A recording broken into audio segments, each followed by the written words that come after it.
580 Sports Talk coming to you on a Victory Friday. That is right. Hey! Victory Friday. 16 consecutive L's given to the Broncos. You hate to see it. You just hate to see it. Lots to get to today, including that win last night on Thursday Night Football.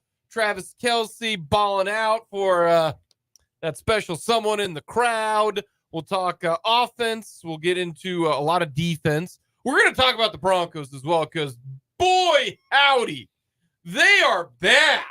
They're ass, my dude. They are big bad. We like that. Woo! We're going to get to that. We're going to talk plenty of NFL. Some big games coming up this weekend that kind of involve some teams that can help Chiefs out a little bit. We'll get our picks. We're going to talk with Chris Level on all things Texas Tech as K-State takes on the Texas Tech Red Raiders coming up tomorrow, 6 o'clock kickoff right here on 580. We will talk about Derrick as we always do on Thursdays. On Fridays, coming up in the 3 o'clock hour, Austin Booker will join us to preview KU. That's right. The Hawks on the road, taking on the Pokes. We will see if KU can do better than K-State last week. So we got a lot to get to. I mean, lots to get to. Who would win? A Wild West cowboy or a giant mythical bird? A Wild West cowboy. Why do you say that? Because a mythical bird doesn't exist, so therefore, how can it fight it? How can it lose?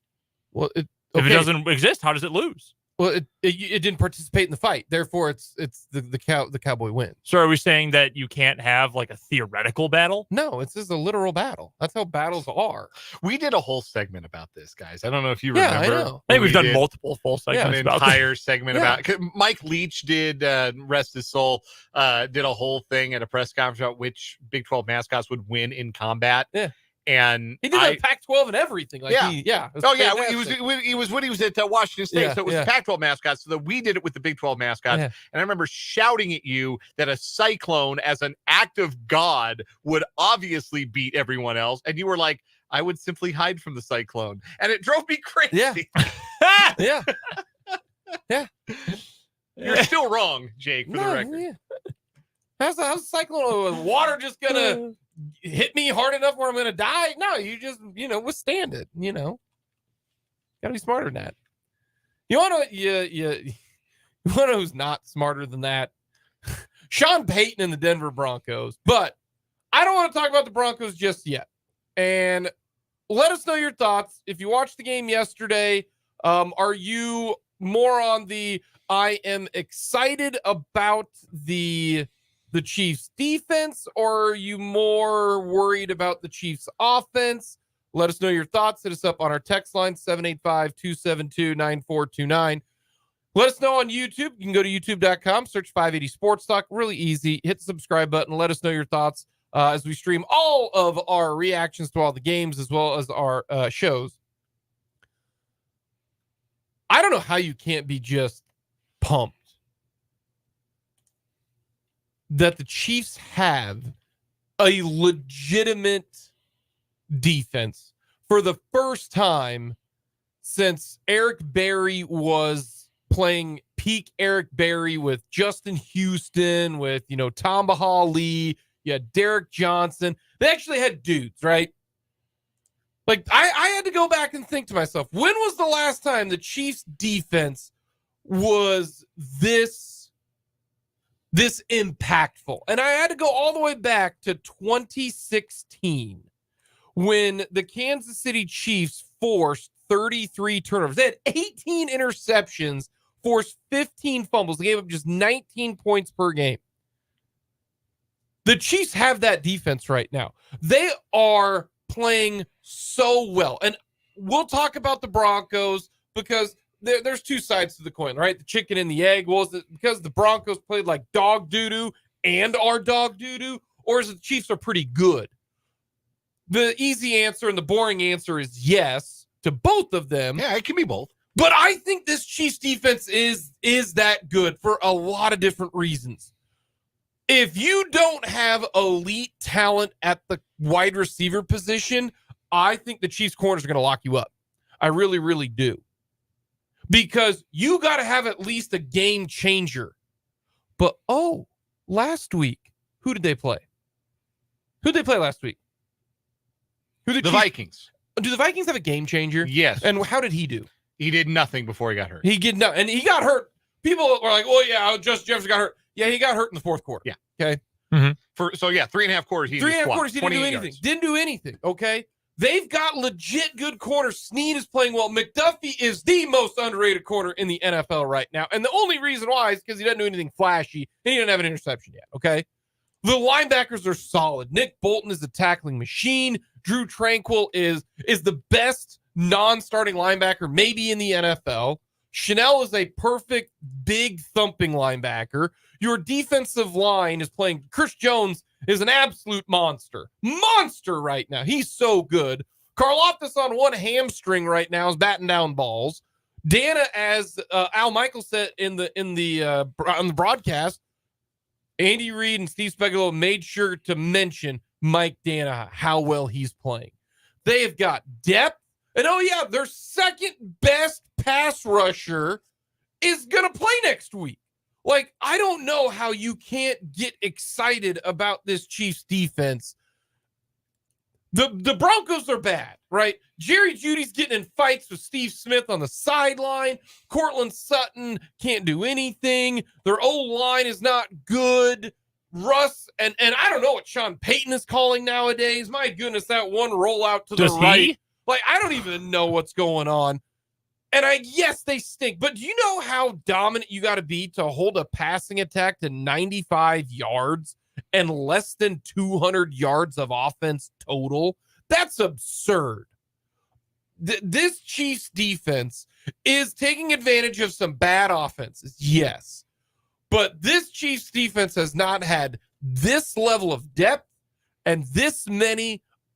Last year they were all, kind of a above average or average to a few above average. And I would say last year you had one dominant guy, right? One dominant guy in Chris Jones, but you had a lot of good players. There were no holes. Now I would say this, you've got above average players at every single level. Chris Jones, dominant. Karlaftis right now, he's playing at, I think, an above average level. Yes. Nick Bolton. There's not an argument for that. Nick Bolton is playing at an above average level. Now, is Nick Bolton Fred Warner? No, he isn't. But he's also not the guys that they've got out there. You're not Reggie Ragland. Is George Karlaftis Myles Garrett, right? Is George Karlaftis Myles Garrett? No, he's not. But is he Nick Bonito? Oh my gosh, he's way better than Nick Bonito. L'Jarius Sneed. Is L'Jarius Sneed a top 5 corner in this league? No, he's not. But right now, I'd argue he's top 10. He's playing like a top 5. They didn't even throw at him last night. He was not targeted once in man coverage. Trent McDuffie. Is he, no, Trent McDuffie, you can argue to me, is a top 10 corner. They now have legit guys, and Justin Reid, ever since the Steve Spagnuolo defense last year at about week 11, week 12, Justin Reid has played a lot better. At the beginning of the year, we were all like, man, Justin Reid, that ain't more like Justin leaving people open, right? No, he is playing very, very well right now. This Chiefs team has got above average guys at every single level. And Drew Tranquil is playing well. And you got 2 defensive linemen, gonna be 3 if you think Amenahu's gonna be that good, 2 linebackers, 2 secondary guys. I don't know how you can't be excited about this, because this at least gives the Chiefs offense some time before they hopefully, as we always said, eventually Andy Reid, Patrick Mahomes are going to figure this puppy out. And that's why the defense to me is this is like a Chiefs team that I'm not used to. I'm not used to this. And that's why maybe I'm so excited about it. It feels different, right? It's a different experience than we've had watching the Patrick Mahomes era Chiefs, frankly. The Patrick Mahomes era Chiefs have been very much, all right, Mahomes are coming here to get their 30, and if the defense gets a couple of stops, the Chiefs are going to find a way to win. Yeah, hold them to a field goal, good stop. Yeah, bend but don't break. That's totally fine. Yep. Now, you kind of look forward to seeing the defense come out on the field. You look forward to see, all right, who's going to get the sack on this drive? Who's going to make the play on this drive? Who's L'Jarius Sneed going to put a seatbelt on this afternoon? Who's going to create the turnover? Who's Trent McDuffie going to strip?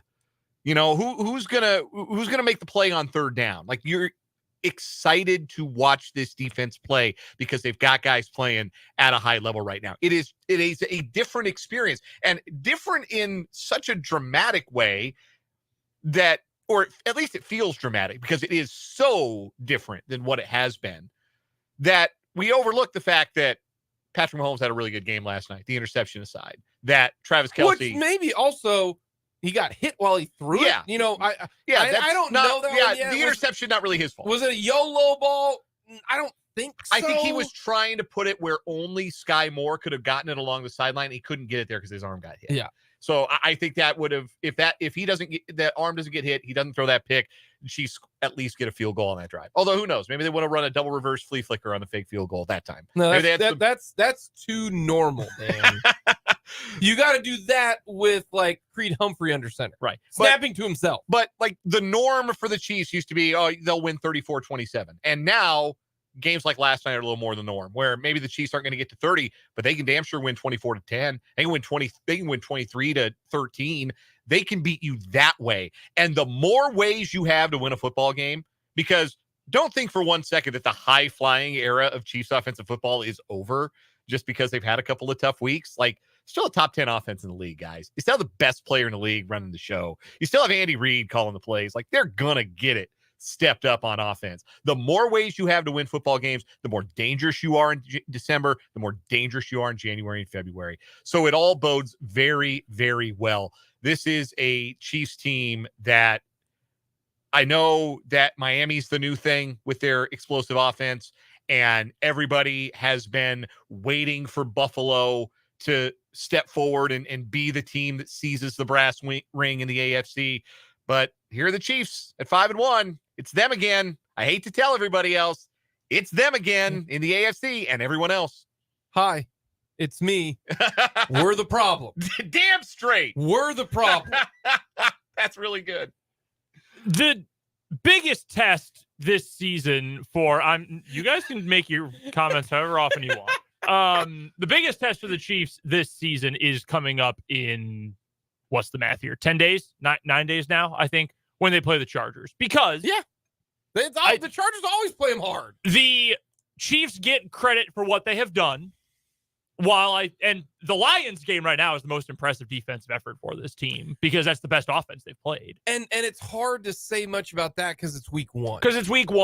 There's challenges that come with that too. So that one's a little bit of a wild card, but I think that's probably your best defensive performance relative to the quality of offense you're playing. Because the other thing too is they didn't have Chris Jones. They did not have Chris Jones in that game, which is also significant. And you still only allowed 14 points, which is a big deal because 7 came from the defense. Mm-hmm.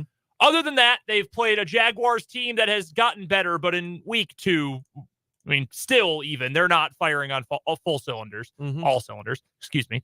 The Bears are awful. The Jets offense is awful. The Vikings cannot get out of their own way. Like they could play like just the 3 of us, not even 11. They could play 11 on 3 and they'd still find a way to only score like 18 points. They just cannot get out of their own way. And then the Broncos offense is, I used this phrase with Dan off the air today. They're turbo bad.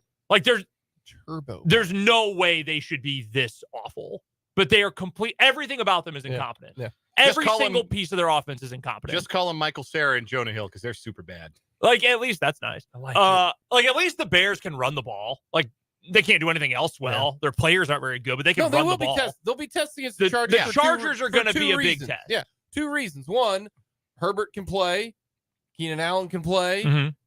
They have averaged good, but they just know the Chiefs so well. Yeah, they've averaged 27 points per game against the Chiefs since Justin Herbert made that first career start back in 2020 after Tyrod Taylor was nearly murdered by his own team doctor. Nearly murdered, bit strong.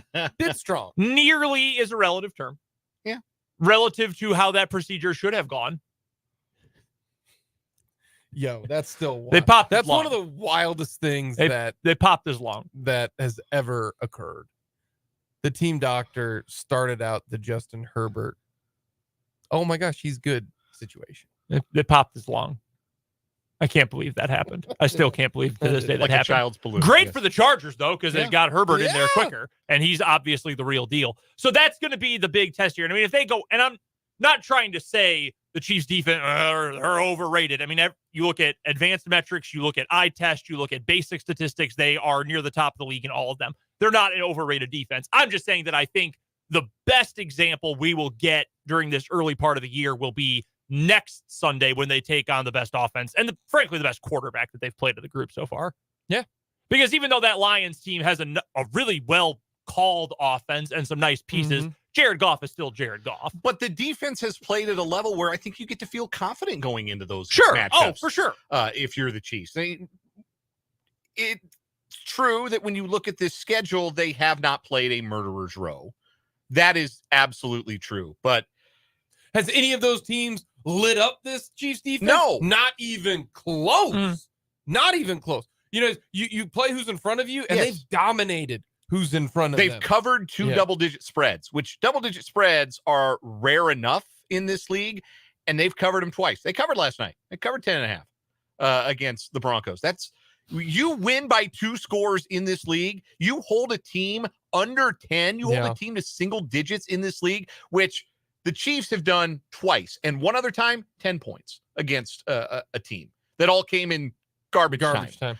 Like, when you do that, you are romping and stomping. It does not matter who you are playing. You are legit.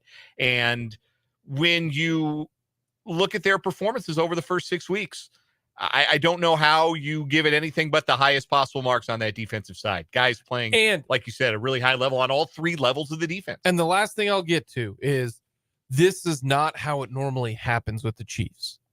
Spags' defense take time. It's like marinating, right? Or it's like you put your brisket on a smoker. Takes a couple hours, takes a couple games. This defense has been ready to go from the beginning. So and they're getting a Menahu back. So here's an interesting question then. Are they peaking too soon? Well, not even are they peaking too soon. It's just, what is the ceiling? Is this the roof, the baseline, or is this the ceiling of what this defense can be? Because if this is what they are all year, that's still going to be a really good unit. Oh, it's good enough. This defense right now, if this defense plays like this, the Chiefs can win the Super Bowl. Yeah, no, easily. I mean, they've had far worse defenses that have won Super Bowl. To me, if this is the ceiling, I'm fine with it. Yeah, for sure. I'm fine. If you're butting your head up against the ceiling, this is it. I'm okay with it. I'm all right with it. Because you're instead of now scoring 30 points a game to win, you need to score 23 points a game, like Dan said. I do. I if this is the ceiling, I think it's good enough. Coming up, the Broncos, though, buddy. I had to have a little chat with a few of my Bronco friends. And they're down bad. The Bronco fan base has never been down this bad before. We're going to get to the Broncos, talk a little NFL, a lot to get to here on this Victory Friday.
in a row. And I'm not going to lie to you, that record of 20s that's doable. I think that is very doable. The record for consecutive wins in the NFL over one team is 20, which, by the way, that's remarkable. But the Chiefs have beaten the Broncos 16 straight, and in 18 days it'll be 17 straight. So we're looking at 2 years from now they can tie it. That Broncos team is not good, and their defense. We're going to talk more about kind of the offense and play calling because the Broncos defense got absolutely tore up from the 20 to the 20. Not much resistance there. Okay.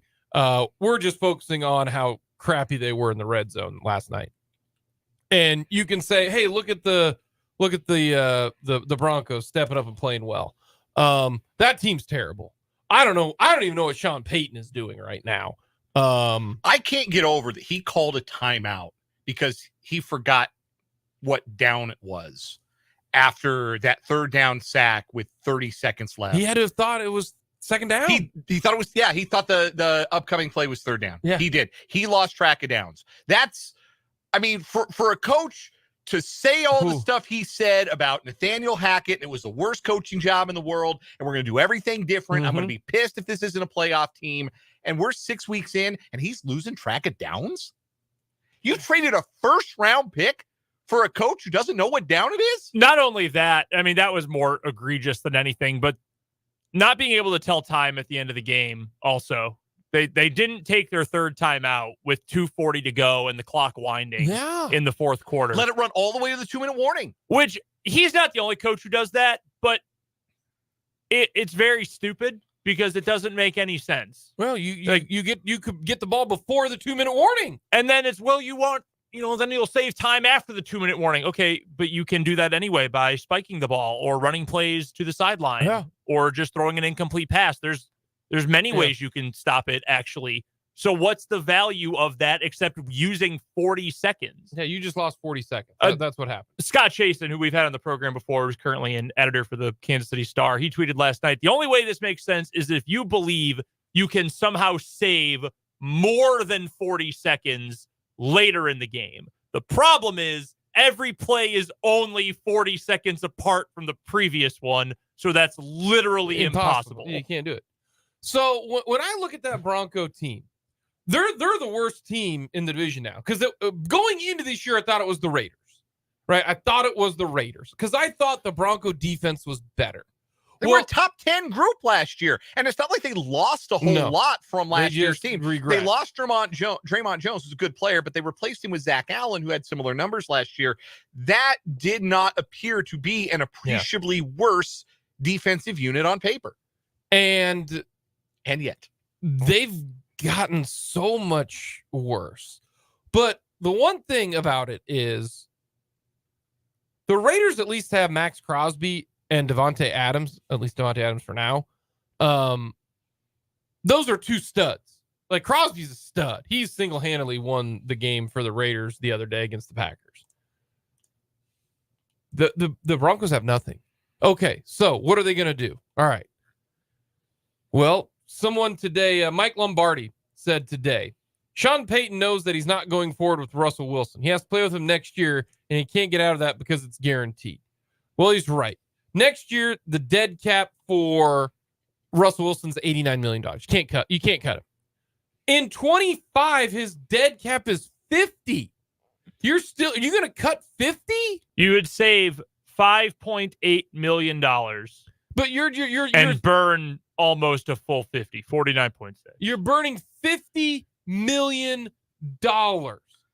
50. That would be that's going to be 15% of the cap. You're just flushing. Okay. You obviously are, if you don't have the first pick or the second pick this upcoming draft, you're going to have to get rid of more draft capital because Caleb Williams is going number 1. And then unless the Bears get both the first and the second. Well, the Bears might trade that second pick because they also need players. Lots but of help. Drake May's going to be the second quarterback taken. If you ain't 1 or 2 or 1 or 3, you ain't getting a quarter. You're not getting one of the guys. So you're going to have to give up a lot of picks coming up to get to that spot. And you're also going to eat $50 million the very next year? Here's the other thing, too. Like we talked about this yesterday, or was it Tuesday? The Chiefs, how much cap space they got next year, right? Yeah, it's a lot. Oh, a lot of cap space. The Broncos are in the red right now for next year. Okay, but let's do some quick math, right? All right. Cap hits next year. Here's what you've got for the Broncos. You can cut Garrett Bowles, save $16 million. Okay. All right. I can see that. You can cut Simmons, save $15 million. Okay. You can cut Sutton. You can save $10 million. You can cut Patrick, save $10 million. Tim Patrick, the wide receiver. You can cut DJ Jones, save $10 million. You can cut Jared Stidham, save $5 million. So you can say but you got to play people too. Yes. Like, who's going to play if Bulls is cut? Who's going to play if Simmons is cut? If Sutton is cut? You don't have the draft capital to do it, and you have no cap space. They are in the red for next year already. All right. I hate that you've made me do this. I hate that you've made me do this. That's all right. That's all right. Look what you've made him do, Jake. Literally, like a second-year professional accountant could get them out. Of all the things that are going wrong with the Denver Broncos, I would be much more concerned about the fact that my front office doesn't know what a good NFL player is than I would be with the money, to be honest with you. Okay. Now, that is except for Russell Wilson. That is the exception because you gave him so much money, and that is the most important position on the field. That one is its own thing because that truly is an albatross. But, like, you can restructure guys. You can make trades. You can cut people. I would not be, if I was a Broncos supporter, which I would like to make clear, I am not. Sounds like you are. I would not be nearly as worried Broncos about that. country, let ride. And Brendan. Here's a counterpoint, a second counterpoint to what you said. Why would you want to keep any of those players? Like, why do you want to keep Garrett Bowles? Garrett Bowles is the worst possible starting left tackle that doesn't, like, actively hurt your team. Yeah, they're going to go 3-14 without those guys. With those guys. You could easily go 3-14 without them. But that's what they have to admit to themselves. Yes. Because this Broncos franchise has had a savior complex my entire life. John Elway was the savior. And then it was Mike Shanahan was the savior. And then it was John Elway's got to save us again in the front office after they didn't do much of anything for the 2000s. He's going to save us. And then they brought in Peyton Manning, and that kind of worked. Like, that did. Peyton Manning's going to save. Peyton Manning did save him. Peyton Manning brought him back to relevance. They won a Super Bowl with him, went to another. That worked. And ever since Peyton Manning retired, you will note, they have not been to the playoffs. And so after years of not figuring it out, thinking, we're just going to ride our defense with subpar quarterback play, our defense will save us because we won a championship with Peyton Manning playing like Heath Schuler for the better part of 2015. Hey, Heath Schuler taking it. So we can win with anybody at quarterback as long as we've got the no-fly zone and DeMarcus Ware and Von Miller. We can put any old jabroni at quarterback. I want to know where the hell you came up with Heath Schuler. I've been playing Immaculate Grid. Okay, there we go. All right. Yeah, okay. Immaculate Grid makes you remember guys. Okay. Anyway, so they were obviously wrong about that because Trevor Siemian they couldn't win with, and Case Keenum they couldn't win with, and Teddy Bridgewater they couldn't win with, and Drew Lock they couldn't win with, and so on and so forth. Joe Flacco they couldn't washed Joe Flacco they couldn't win with. So again, savior complex returns. Russell Wilson will save us. We will go get a quarterback who is established, who is a veteran, who has won a championship. This quarterback will save us. And, of course, they got their second choice because their first choice was Aaron Rodgers, and that didn't work out. They hired a coach thinking they were going to get Aaron Rodgers, and it didn't happen. So they go get Russell Wilson. And it turns out Russell Wilson, not the same Russell Wilson that was running around and making miracles in Seattle. So anyway, they look at last year. Russell Wilson wasn't great, but it was an outlier year. He's never been that bad before. The coach was a complete dunce, a total nincompoop, maybe the worst head coach in NFL history. But we still have a top 10 defense. We're a head coach away. Sean Payton will save us. Here's our new savior, Sean Payton. He's got a championship ring. Drew Brees going to the Hall of Fame in his offense. Sean Payton will save us. We are 6 games into this season. It is already readily apparent Sean Payton is not the savior. What the Broncos need to do, what they have never done in the history of their franchise, but what they need to understand is you are in hell, and the only way out of hell is one step at a time. There is no quick fix. There is no savior. Tear it down. Eat a 3-win season or 2 if you have to, because you can turn it around quick in this league if you commit to the full teardown. You absolutely can. If you draft well, if you make savvy additions on the margins, but most especially if you draft well, you can get it turned around pretty quick. But they've never committed to the idea of just letting it all collapse and start over. And that's what they have to do in Denver. Before they can progress, they have to admit they're in hell, and the only way out is one step at a time. They got no talent. Like, Sutton is not even, they're going to, and they do. And I said this to I think it was you or Dan, I don't remember. I said the best tradable asset that they have right now is Patrick Surtain. And honestly, that might not be a terrible idea if you trade Patrick Surtain and try to do what the Chiefs did with Tyreek Hill. He is their best player. He's their best player. But they can go 3-14 with him. They can easily do that without him. They're down bad, which, don't get me wrong, I think it's hysterical. One of my Denver friends is like, no, don't you want the Broncos to be good because then the rivalry is fun and then you don't know if you're going to win? That's something only loser teams say. You know what my response is? Only loser teams. You know what my response was? No, it doesn't. It does. I love that the fact that we can laugh at you and curb stomp you because you're ready for this. How does it feel? How does it feel to know that's personal that we now are the bully? Except like in the sports, but like bullying's bad. Don't bully people in real life, but sports bullies are fine. Like the Chiefs bullying the Broncos. That's totally fine. That's okay.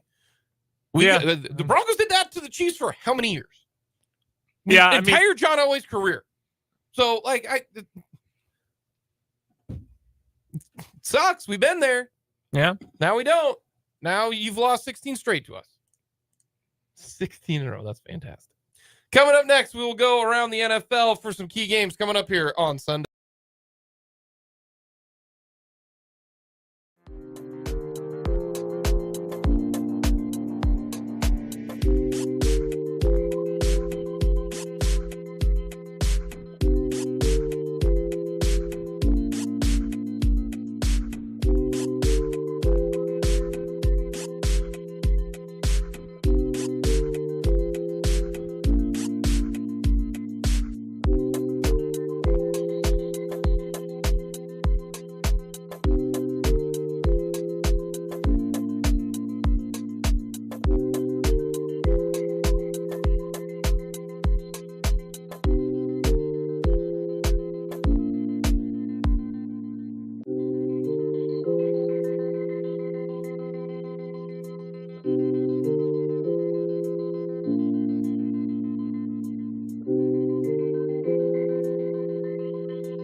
Friday. And hopefully we have a Victory Monday as well. Anytime you can have 2 victory days in a span of 72 hours is a good thing.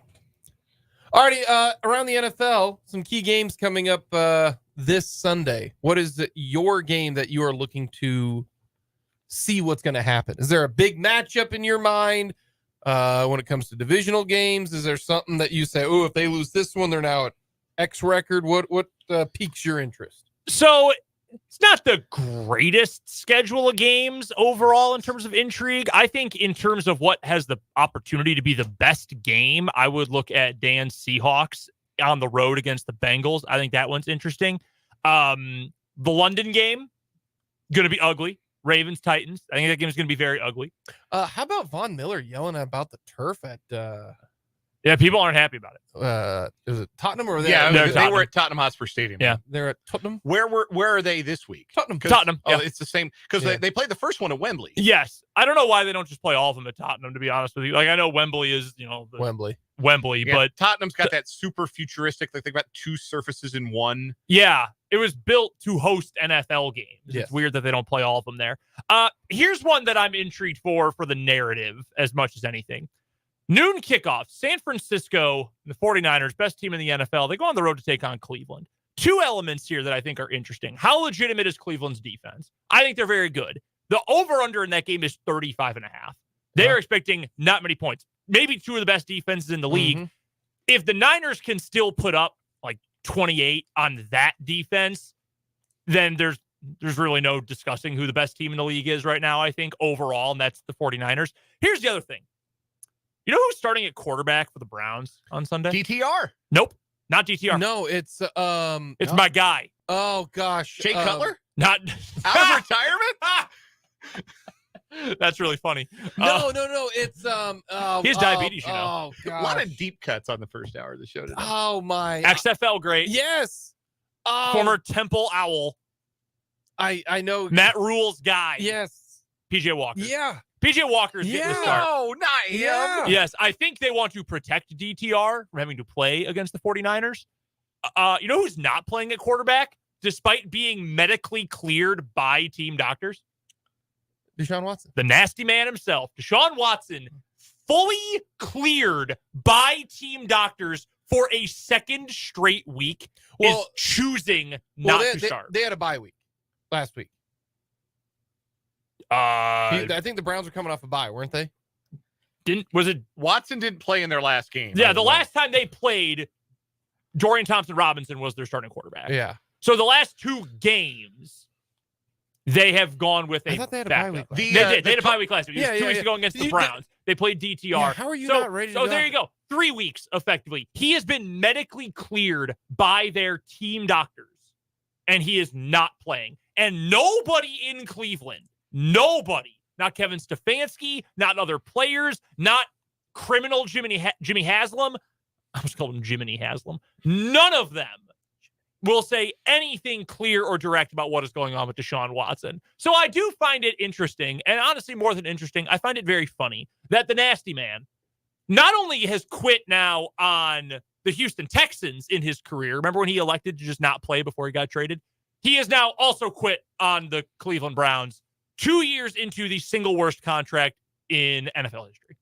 The most indefensible contract in NFL Indefensible. history, in so many ways. He's not very good anymore, and he's a pervert. That part I don't even think I need to say allegedly. I'm pretty sure it's documented. Really good chance of gnarly weather in that game, too, according to NFLweather.com. Indispensable source. Phenomenal. 68% chance of rain in Cleveland with 55 degrees, windy. Just could be a really nasty game, and that could be why that picks, because I was wondering why the 49ers were only a 9.5 point favorite in that game. Well, it went up from 5. Like the opening consensus line was 5, and it's doubled as the week has gone on. Well, the main reason why is because of PJ Walker. I don't see him lighting up the 49ers defense. Yeah, the Niners could win that one like 14-3 in a mud pit and still cover. Yeah. So not looking great for my guy. But that's a proving ground for the Cleveland defense. Yeah. Which like at its best has looked like one of the best units in the league. That is an interesting matchup as it pertains to the San Francisco offense, which looks like a juggernaut against a defense that could be that too. I'll echo the sentiments. Seattle, Cincinnati being the best game of the certainly of the early slate, and I think the best game of the day. Hugely important one, obviously, for Cincinnati. They don't want to go to 2-4. Joe Burrow looked better, a little more spry last week. Has he made further improvements on that calf?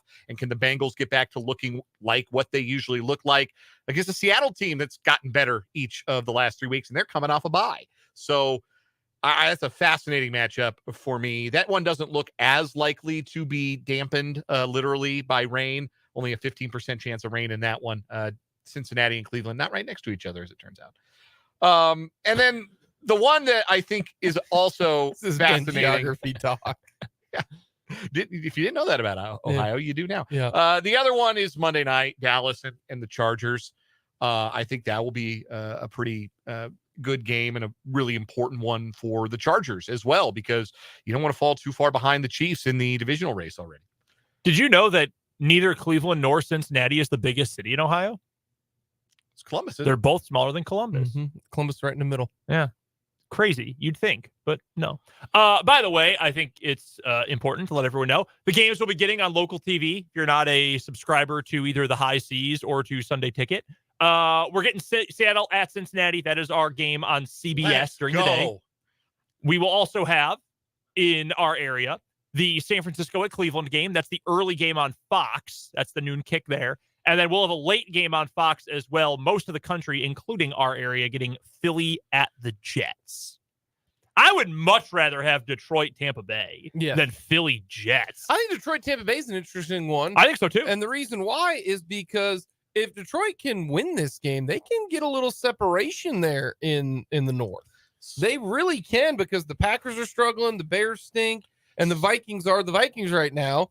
They can get some distance, but also Tampa Bay. I think Tampa Bay and the Saints. The Saints defense is really good right now, and and they have to be, because their offense is. But if Tampa Bay gets the win, that they might put themselves in the lead spot for the South. That's a big game. This does not pertain to anything happening on the field. I just thought it was kind of funny and interesting.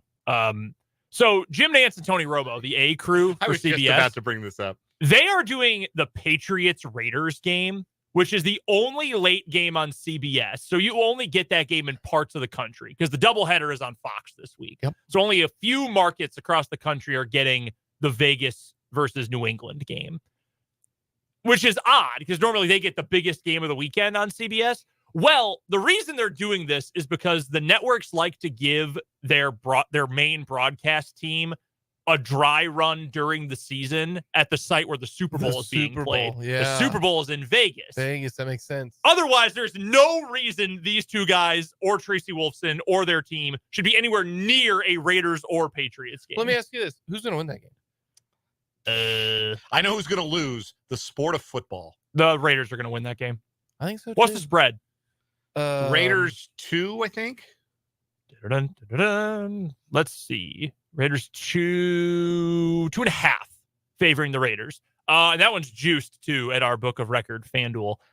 Give me the Raiders. Give me the under. 41.5. Under. Slam it.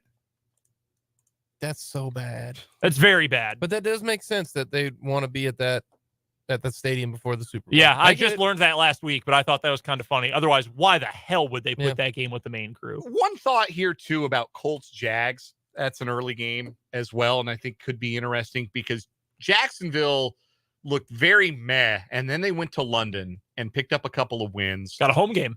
Yeah, they essentially, got to play. They had a big advantage, I think, in that game against Buffalo. So was that performance against Buffalo Jacksonville taking advantage of a jet-lagged Bills team, or was that Jacksonville maybe hitting their stride? I think we're going to find out a little bit more about them against a Colts team that obviously they got to go to Gardner Minshew at quarterback, but they've been frisky on both sides of the ball. They're going to get Jonathan Taylor some more touches this week, which I think will help their offense.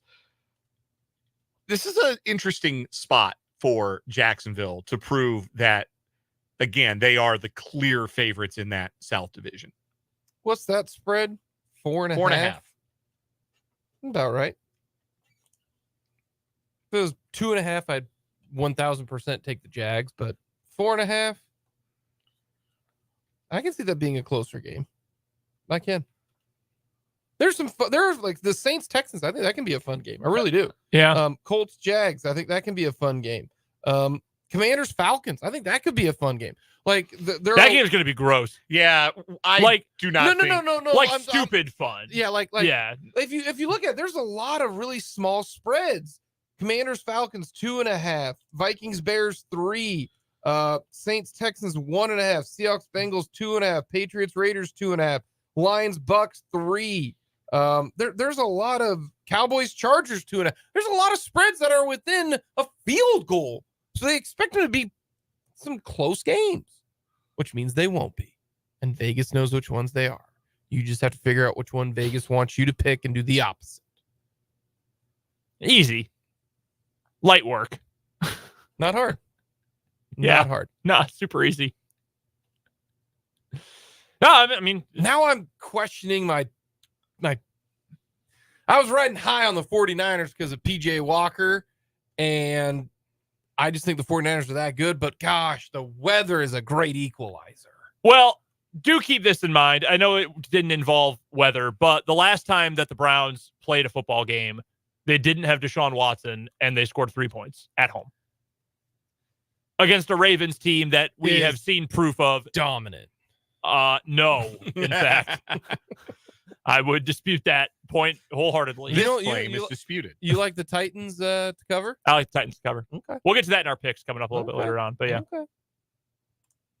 Okay. This is the best weekend because the Chiefs aren't playing on Sunday.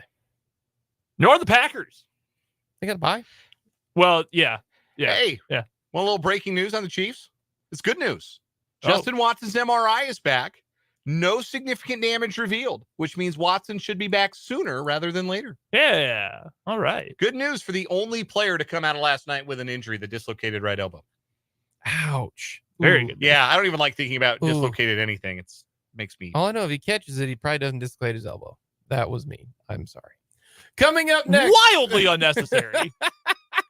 Coming up, we're going to talk about the Chiefs and play calling and the red zone. That's all here on 580 Sports Talk.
Ready Sports Talk, hour number 2 on this Victory Monday. Chiefs taking care of business. Not only did they win, but great teams cover, even though I predicted they didn't. The Chiefs get the win yesterday at Arrowhead on a Thursday. Chief hater LeBron? More so, Thursday night football is kind of wild, and it was. No normal game played on Thursday night ever. I will say I was right about like 2 things and only 2 things last night. 1, the under. 2, we would have a weird score. 19-8 has only ever happened once before in NFL history. And that's debatable. And Red Grange played in the game. Not even Red Grange. Red Grange's father played in the game. That's how old this game was. 1927, the last time it was 19-8. That shouldn't count towards scoregami, in my opinion. See, I feel like it should. Like, if you're talking about a record, like, oh, the most rushing yards in a game since, like, Mustang Magoo played for the Duluth Eskimos in 1912. Like, okay, yeah, fine. Don't count that. But, like, this is just a score. 19-8, unique score. It should have been scoregami. I'm just going to stand by that. I'm going to stand by it. Why did you say that Red Grange's dad played in this game? Because that's how old the 1927 is. Do you know how old Red Grange was? He's old, but his father is older. I mean, Red Grange was born in 1903. Yeah, exactly. What? I'm just exactly what? The point I was making was, to me, 1927 is very old, even older than Red Grange, even though that's kind of when Red Grange played. Anyways, Chiefs get the win. Worked out very, very well. We do have our mulligans of the week. On second thought will be coming up. Matt Derrick will join us coming up at the bottom of the hour as well. You heard the Ghost Your Bills word, hat. Hat. As in what Brendan is not wearing. Yeah. Yeah, this is weird. I'm never the only one without one. All I know is Brendan needs a haircut. Got a lot of salad up there. What the hell? Your hair is out of control. Also, I'm jealous because damn, I'm losing my hair. No, it's a good thing. Like, your hair's, you got a lot of it right now. I once tweeted, this is several years ago, something about my boys with voluminous hair and how it was really windy one day. And Nick Schwert, who used to be on the radio in Lawrence, he works for Bleacher Report now, just tweeted back at me, STFU.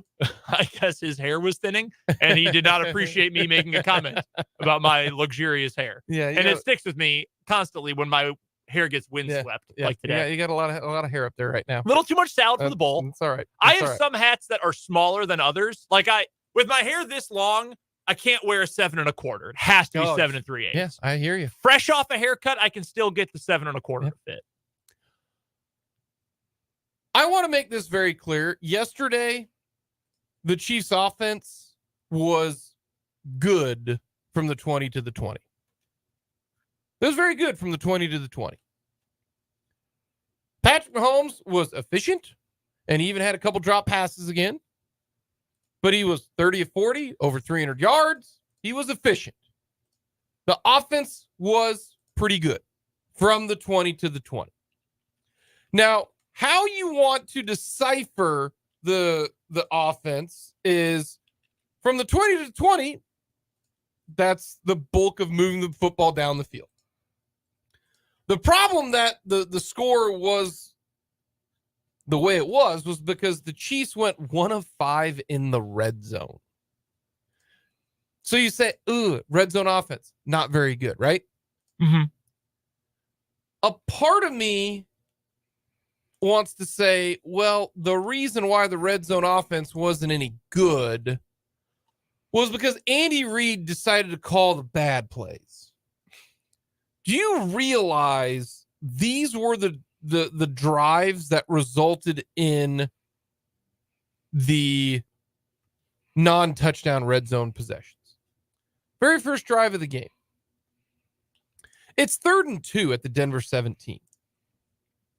This is the one thing that bugs me about Andy Reid is that at 3rd and 2, a part of me says, before you call the play for 3rd and 2 at the Denver 17, you need to know whether or not you're going to go for it if it's 4th and 1. Because if it's 3rd and 2 at the Denver 17, run the damn ball. You gain a yard. Okay? Now it's 4th and 1. Run the ball again. This is the worst defense in the NFL. And you're throwing it on 3rd and 2 at the Denver 17. Now, that's me being aggressive because I know that the Bronco defense is probably not going to get it done, and you should be able to get a first down. Now, some people pointed out to me yesterday, Jake, the Bronco offense isn't going to be very good, so just take points. The more points you get, the better it is, right? You can't get upset with points. It's 3rd and 2 at the Denver 17-yard line. Hand the ball off. Okay, there's a 4-yard tackle for loss, right? It gets blown up, Dan. Boom, right? Kaboom. Okay, then kick field goal then. It's 4th and 4. Kick the field goal, right? Like, why settle for a pass? And the pass to Tony was not a good one. No, it was there. The Purcell made a good play at the line. That to me was more about execution by they get Purcell's hands down in the hand fighting, and he made a play. But I would just rather it's 3rd and 2. Like, if you know you're gonna go for it, like, plan on going for it. That's why I treat it like 4-down territory. Is what you're saying. Yeah. So then run it on 2nd down or 3rd down, and if you don't gain anything, then you can go for it on 4th down. But they kicked the field goal. All right. Drive number 2 was the interception. It originally looked like it was Patrick Mahomes just throwing it up. Yeah, like playing 500. Yeah. And then I rewound it, and I go, okay, yeah, he wasn't trying to do that. He got hit as the ball was thrown. And the reason why now looking back on it with the second chance, it arced too high. Yeah. Like, it was almost like a punt. That's how easily that ball was intercepted. So that one, intercepted, got hit. Defense made a play. That I got no problem with that. Then drive number 3. It's 3rd and 2. Short pass to Sky Moore. Honestly, any pass to Sky Moore right now is not a good situation. That under hit, though. But why? By 1.5 yards. Well done. Same situation. It's 3rd and 2. Just hand it off right up the gut. Gain 2 yards. Put your head down. And if you don't gain it, then it's 3rd and then it's 4th and 1. You gain a yard. Like, they're more than likely going to gain a yard. Okay. So then Andy Reid lost his mind and runs a fake field goal. I'm going to tell this to Andy Reid. The Chiefs should never, ever, ever, ever run any type of fake field goal or fake punt. It's either kick it, kick the field goal with Mr. Automatic right now, Harrison Butker, or you punt it with Tommy Townsend. Because if not, there's no reason that Patrick Mahomes should not have the ball in his hands on a 4th down if you decide to make a play and get the first down. It's the dumbest thing. That's Mario Cristobal levels of dumb, to be honest with you. See, it's one thing if you see something on film where this team and their block scheme is really susceptible to the fake, and if we see this one thing, we're going to call this fake because it's going to be a wide open guy. Like, we know that they're going to throw rock, and we know that that's their tendency. And so if we see that, we're going to throw paper, and we're going to get a big gain out of it. That'd be one thing, right? That'd be one thing if you've got a fake design for that. It's quite another to run the tush push with your punter as one of the pushers, and you need 2 yards. It wasn't like it was inches. They got inches. They needed 2 whole yards. Who's their center? Creed Humphrey. No, Creed Humphrey. Not on that play. Not on that play. James Winchesterton Fieldville, or, Winchester, yeah. Is the guy who's giving you the push? Is he Jason Kelsey? No, he's not. Like, that, you should never, ever, ever run a fake in field goal or punt when you've got Patrick Mahomes. Now, to start the drive of the second half, they get it all. They march it all the way down. I mean, they moved it from the 20 to the 20 easily. 1st and goal, run for Clyde Edwards-Helaire, which resulted in a whopping 2 yards. Get LaMichael P. right in there. Like, I'm so done with Clyde Edwards-Helaire. 2nd and goal, they had the short pass to Pacheco, was strung out, and then 3rd and 7 pass to MVS. This one, I at least have a little bit more of an understanding because it's not 3rd and 2, run it, 4th and short. same thing, 3rd and 2, short, run it and make it. Like, to me, it was more bad play calling and just some head scratch stuff. Same thing with it's 3rd down and 4. I get an idea. Let's have the guy who's more injury prone than anybody run a zone read. Yeah, that's a good idea. That was 3rd and 1, by the way. It was 3rd and 1. That was 3rd and 1. Yeah. Kadarius Toney running it on shocker. I didn't, and the other thing, they were like, oh no, he needed to give that ball. That was a give. No, I don't want him giving the ball because I don't want the ball to be risked to be fumbled. Okay, in that situation, you just keep it, Kadarius, and you hope it works out because it's just. I don't know if Andy Reid overthinks it or underthinks it or loses his mind or what, but some of the decisions are just. I don't mind the flea flicker to Kadarius Toney. Like, that's a trick play, kind of whatever, Most of the time, if I want a guy throwing the pass, I'd rather it be Patrick Mahomes. Tony got a lot on that throw too. Well, he can sling it, like he can throw it. Like, that one doesn't upset me as much as the Tony in the having Kadarius Toney do the zone read or doing the fake field goal push or running the ball at all with Clyde Edwards-Helaire or 3rd and 2 and you're throwing it when you should be aggressive and going for it. And I get, and I'm going to try to treat this like I am going to do the Royals this coming year. I'm just going to expect the Royals to suck. Okay. Yeah. You have to expect this is going to happen with Andy Reid. You just have to expect it. He's always going to do this. He does this all the time. And the majority of the time, it doesn't work. So I just have to hope that they don't get to 3rd and short. I hope 3rd and 5 is way better than 3rd and 2 for the Kansas City Chiefs. Because we all know Andy Reid is not going to be aggressive because he should have been aggressive on 2 of those 4 downs. 3rd and 2, be aggressive. Hand it off. 4th and 1. And then if you want to throw it on 4th and 1, fine, but at least you're being aggressive. Yeah. Like, that's the thing. 2 different instances in this situation. So was the offense bad? No, it wasn't.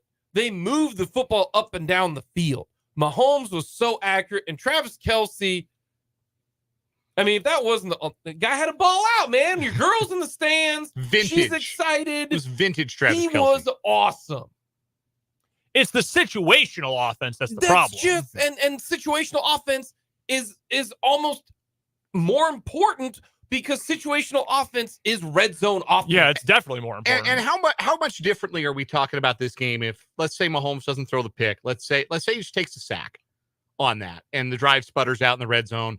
Butker knocks the field goal. 5 through. field goals in for Butker. And then let's say they don't run the fake, and they just kick the freaking field goal on that 4th and 2. Because in a game like this, and this is Andy Reid's history, when they're playing a team that they are a lot better than, and there's no question that Kansas City is a lot better than Denver. Andy Reid is more willing to take the field goal. Like 4th and 2 from the 6 against the Bills, they're going for it. And they're pulling out the best play they got for 4th and 2. So why didn't they kick the field goal instead of doing the dumb fake field goal? That's one thing because I'm with you, Dan. Yeah. I totally agree with you. But like, how differently are we talking about this game if it had ended? Let's give them 2 field goals and that's 5. If it's 25, if they're up 22-0 in the 4th quarter, we're talking about this game and we're talking about the offense a lot different. We're saying yes, because I think we would be looking at the red zone failures not as necessarily as harshly. They still would have gone 1 of 5 in the red zone. But I think we would be looking at it in a different way. We'd be looking at it as they were really conservative in the red zone and happy to take 3 because they knew they could win with a bunch of field goals. Because we talked about this on the post-game wrap video last night.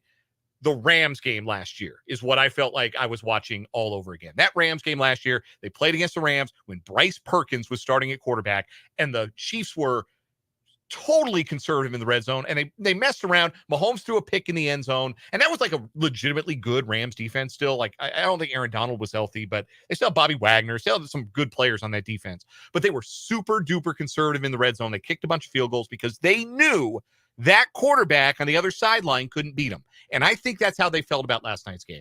I think they felt in the red zone, we're going to be conservative. We're going to take points if they are offered to us. And for the most part, that's what they did. And they didn't feel like Russell Wilson could beat them. Didn't feel like he could score 16 or 17 or 19 points, and he couldn't. But even viewed through that lens, it makes the fake field goal all the more like, dude, what the hell? Why? Now, I need to preface this too.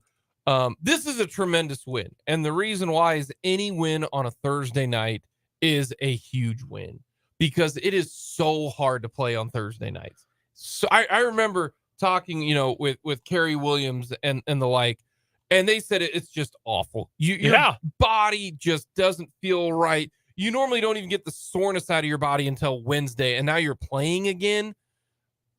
On a Thursday game, I don't care how good you look, how bad you play, what you do in the red zone. Honestly, the end result of a Thursday night game is you just find a way to win. And if you win the game, you move on. If this happens again on Sunday against the Chargers next week, then I think it's a much bigger deal. But this was Thursday. Just get the win. That you talked about it. The road team had a better home record or a better record than the home team.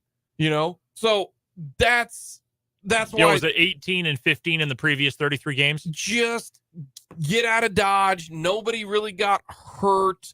I know Watson did, but it sounds like it's going to be okay. I'm not trying to be mean or anything. I was already mean to Watson earlier, so I might as well just if he doesn't play against the Chargers, hey, I want Justin Ross to get more reps. I really do. And yeah, why not? And I want Rice to be in every snap. That's what I want. I want Rice to be Rice and Ross, the R&Rs or whatever you want to call them. Like that. That's the future for the Kansas City Chiefs. So if Watson can't go for a couple weeks, that stinks. But the future is Justin Ross. He's going to be on this team for the next 3 years, and get him reps now, because if you get him reps in October and then you get him more in November, then what do you know? Come the game against the Bengals, you might need him. What about the playoffs? You might need him. Build it up towards there. That's what I'm hoping ends up happening. For what it's worth, technically Justin Ross is only under contract through next year. Well, he'll be a restricted free agent in 2 years ago, or for 2 years from now. Yeah. So he's going to be here for this year and then 2 more years. Yeah. So that's why use him now, because he's part of the team next year. Coming up, we'll have our mulligan, our do-over. On Second Thought comes up next.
would like to have a rebuttal? I got two of them real quick. One, I thought the Broncos would keep it within the double digits. That definitely didn't happen. Harrison Butker doing that one. And I big time whiffed. I thought Kansas State was going to take care of business against Oklahoma. I still can't believe how bad they played against Oklahoma State. That was way bad on mine. That's It was a reasonable thing to think. Yeah, I know. It was all about their performance. It was a very un-Kansas State performance. Yep. That's my on second thought. I mean, mine's pretty easy. I took Paul Meyerberg's advice and I bet on Akron last week. We heard how upset Paul was about how that one went yesterday on the show during the Big 12 breakdown. And they were a 4.5-point dog. And I thought, all right, I've been told they are the best 1-4 G5 team in America. Let's ride. Zip them up. They lost 55-14. They lost by 41 points. They were a 4.5-point dog, folks. They would have lost if they were a 40.5-point dog. That was tough. I at the risk of turning this segment into bad beats, I would like my bet on West Virginia -3 last night back. That was ecstasy and agony in a very, very short amount of time. If you are a West Virginia fan, that must have been like getting punched in the face twice back to back. Yeah. Because not only did you lose a game that you put together a great comeback to even get into, and you should have won. That's the first punch in the face. But it was Dana on the other sideline, who nobody in that fan base has a positive opinion of, darn near, especially with what Neil Brown has done this season. Would you like to hear a little bit of free verse poetry? A good friend of mine is a West Virginia fan. A good pal of mine on Twitter. Here is some free verse based on 5 tweets that he sent within about a 20-minute span. Quote, "Mountain bleeping ears. I'm bleeping howling. No. Darkness. I am so bleeping mad. I am in anguish. I am raging against the light. I am inconsolable. I am in hell." That's what that game was like for West Virginia. That is that is a game right there that can completely derail their season, because they were 4-1 going to take on Houston. You're 12 seconds away from winning on being 5-1, and you're the clutch kings, right? Like you're feeling like all the close games are going to break your way, because if that game had broken your way, you feel like when you win that many close games, and we see it happen for one college football team or another every year, you feel like you can't be killed. You're like TCU last year. Yes. Yeah. You feel like you can't die. You are unbreakable. You're like Puss in Boots. Yes. You are immortal. You cannot die. Puss in Boots plenty right now. Actually, not a bad movie. And then they died. It was a very painful. Also, I watched the play live because I saw people saying, "Oh my gosh, West Virginia's going to win this," and then there's a Hail Mary chance. Guess what happened? West Virginia scored, went up, Hail Mary, Houston won. What do they tell you to do when the ball's in the air for a Hail Mary? Knock it down, boom. What do? Knock it down. What do? You knock it down. They got a hand on it? No, they didn't. They tried to catch it. Look at the video, because I looked at that and I looked at it and I looked at it. Every single one of them puts their hands up there like this, like they're going to catch it. Your hands should be like volleyball. You should volleyball this spike. You're trying to hit this thing straight down. Bad. It was such bad Hail Mary defense. I know they don't practice it a whole lot, but man, how many of you guys? Come on. Knock it down. Knock it down. Boom. My other mea culpa that I need is I thought the Atlanta Braves would win the World Series. I thought so in March. I thought so a week ago. And look, the Phillies are really good. Yeah, they're pretty good. They're really, really good. They're better than their 90-win record. They banked a lot of losses when they didn't have Bryce Harper in the lineup. Obviously, he changes things pretty significantly for them. That's a really good team that they lost to. There's no shame in losing to the Phillies. But they went out mighty sad and concerned about all the wrong things. And that was not what I anticipated from a team that I thought was the best. Yeah, but the Dodgers lost, so that's cool. Yes, the Dodgers also lost. The Dodgers' lone World Series in this gigantic run has an asterisk Folks, next to it. The Los Angeles Frauders. It's got an asterisk. That does. I will die on that hill, Brendan. I don't know why you're looking at me so negatively. Just looking. I will die on that hill. Die on it. I am just looking at you. I thought you were being all negative towards me because you're going to be like, no, it counts. No, I even said yesterday on the show that it is considered by many to be one that doesn't count. Yeah, asterisk. I just find that hilarious. Like, I'm riding with you there on Dan because I know you don't like the Dodgers. That just makes me happy. Coming up next, we're going to talk with Matt Derrick.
We're going to head to Kansas City for a Victory Friday edition with Matt Derrick from ChiefsDigest.com. Part of the Flowing Place Wine and Spirits phone lines.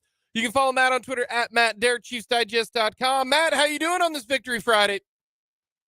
Not too bad. You have Victory Fridays. They're not that particular and usual, and I guess it's going to be our only one this year, right? Yeah, I didn't have one the first week of the year and lost on that opening game against the Lions. Otherwise, we could have had 2 Victory Fridays. But it's a victory over a bad Bronco team. When you look back at that game, what's your big takeaway? I think after all the analysis over the last day, I mean, I think it comes down to it was a Thursday night game. And, I don't think either offense was particularly sharp. I mean, obviously the Chiefs offense was much better than the Broncos, which was terrible. Defenses were maybe a little bit better. Chiefs defense was really, really good. So, I mean, we're seeing kind of a continuing trend. I mean, the Chiefs offense still has a few things to figure out. I am really intrigued to see this defense next week against the Chargers, because I think that's going to be a good test to see what's going to happen going forward. Not that they haven't had some good challenges so far, but at this point, I think that the Chargers are the best thing the defense is going to see. And I'm really interested to see just how good they are. When it comes to this defense, where have they exceeded your expectation? We thought this defense could be pretty good. We did. But they're better than what we all anticipated to be. Or maybe we didn't. Maybe you thought they'd be this good. But if not, where have they been better than you originally thought starting week one? I mean, I'm probably going to go back to just my training camp expectations of what we saw from this team. And I probably should have expected more, but because the secondary was just a little inconsistent at times, and you didn't know what the situation was going to be with L'Jarius Sneed after missing basically all of training camp. And then there were some questions about whether or not Jalen Watson and Joshua Williams were really kind of ready. You didn't know what you had in Shamari Connor. There were some questions.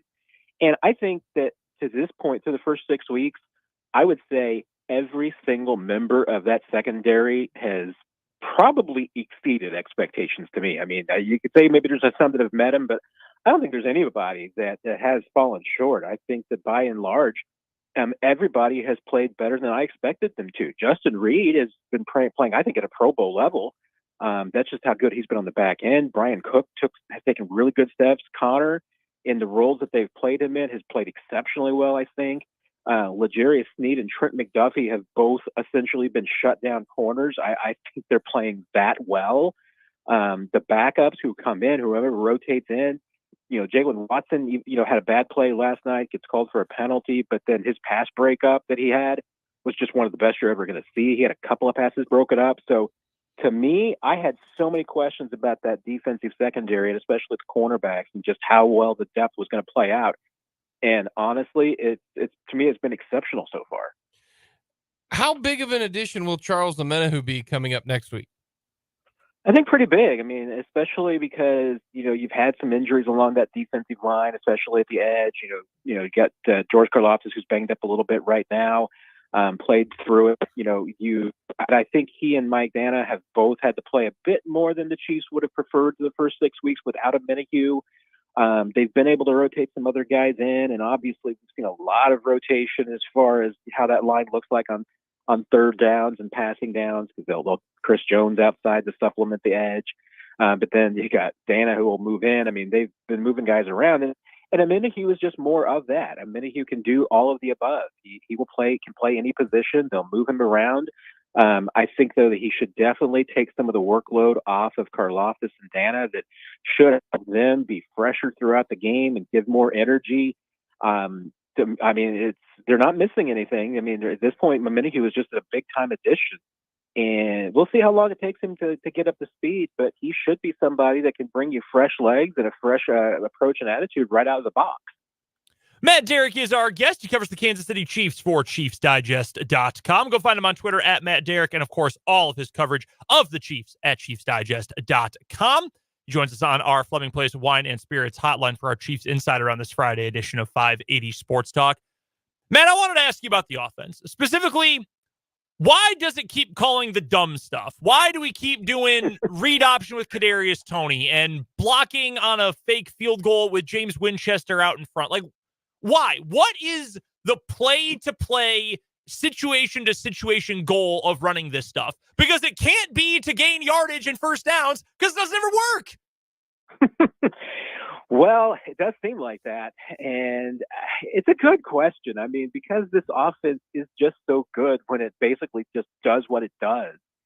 But I don't know. I mean, the stuff like that, the exotic things that we see, I mean, sometimes it does work. It just depends on the situation. I mean, hey, Ring Around the Rosie worked pretty well. Yeah, Rose Bowl parade ride worked pretty well. I mean, there are the plays that do pan out, but I think you kind of have to live with it. I mean, I don't know. I mean, Andy Reid lets his guys come up with stuff, and he comes up with things too. And they talk about it being in the laboratory, and these are all things that they do to have fun at practice and keep things light. And I think he does these things to keep these guys focused and interested and engaged and everything. And he sees some value to it. And every once in a while, they come up with something that he's like, okay, let's see it in a game and see if it works. And, hey, do they always pick the right spot for it? Do they execute it perfectly every time? No, they don't. Is there value in it and just keeping the guys focused? Maybe. I mean, I'm with you. I think that I would like to see more productivity if you're going to go do those things. Otherwise, just put the ball in Patrick Mahomes' hand and let him do what he does best.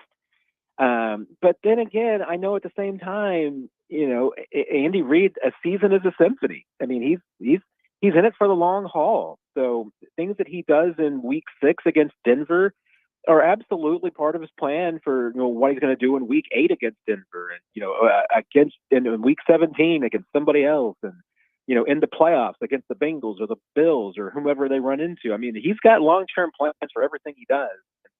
Sometimes that stuff, I mean, sometimes it's a one-off wonder, and sometimes it's actually meant to be a building piece of something bigger. Do you think if the Chiefs had played a team that was actually competent, they might have done less of that last night? Yeah, I mean, last night felt like, for the most part, outside the red zone was a pretty standard vanilla game plan. I don't think there was anything really exotic to it.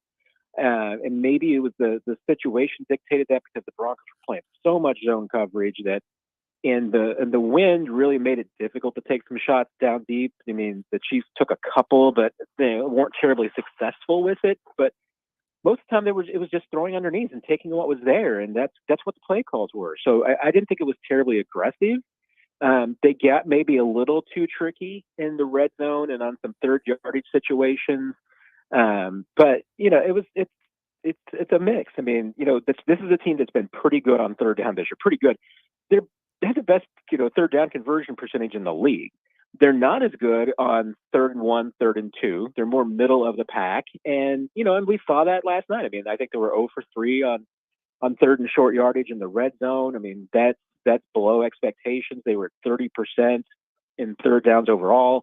They're more like they're 51.5 on the season. I mean, it was a weird game. And I think absolutely some of it's Thursday. The team was tired. Both teams are not their usual selves.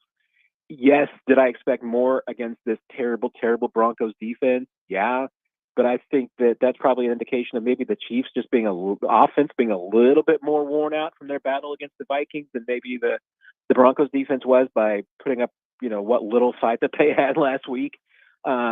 It's hard for me to take a lot of conclusions away from a Thursday night game, especially when you win. Our guest is Matt Derrick of ChiefsDigest.com. He is our Chiefs insider, and he joins us on the Fleming Place Wine and Spirits hotline every Friday at this time here on 580 Sports Talk. Again, check out Matt's coverage of the Chiefs at ChiefsDigest.com and give him a follow on Twitter at Matt Derrick. Matt, I am starting to feel like the Chiefs might have a liability at left tackle in Donovan Smith. I wasn't impressed with his play last night. Denver doesn't have great edge rushers, but they were a little too much heat coming off of the edges, I thought, particularly that left side last night. Is there another level of play that you think Donovan Smith can get to, and maybe it's too early to judge a tackle in his first year with a new offense? Or do you have some concerns maybe about just tackle play in general, but Smith specifically after last night?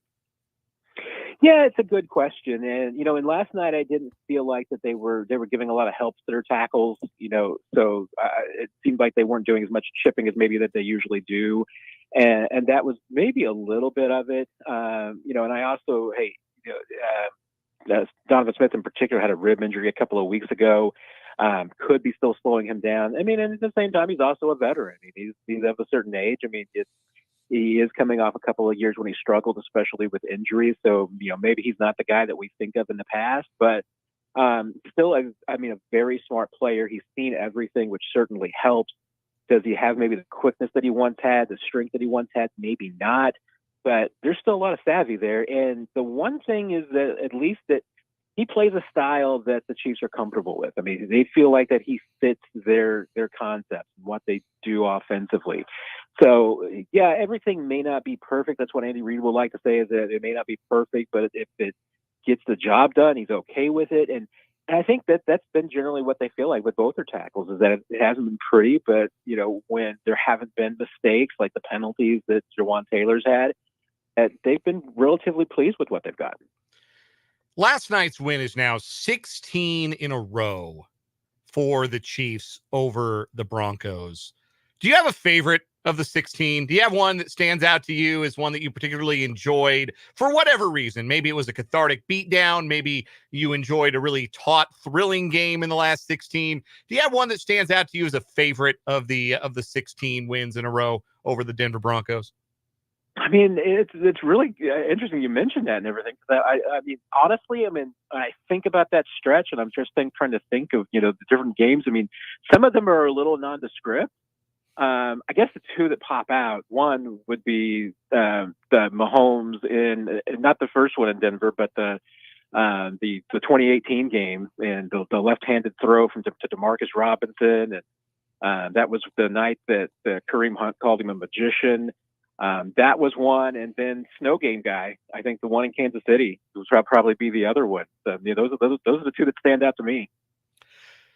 When you look at what this rivalry has become, because, you know, Matt, I grew up in Denver. I didn't grow up rooting for the Broncos, but I grew up there, and I grew up knowing what a big deal the Broncos-Chiefs rivalry was and how close those games used to be and how frustrating that it was for Kansas City to come to Denver and vice versa for all those years. How remarkable is it to you that this is where these two franchises are? I mean, you've had time to, I think, come accustomed to that the Chiefs are what they are, but that the Broncos are what they are. It's taken me a long time to get used to that. What are your feelings when you look at the Broncos and you see what they've become in the last 8 years since the Chiefs started this winning streak?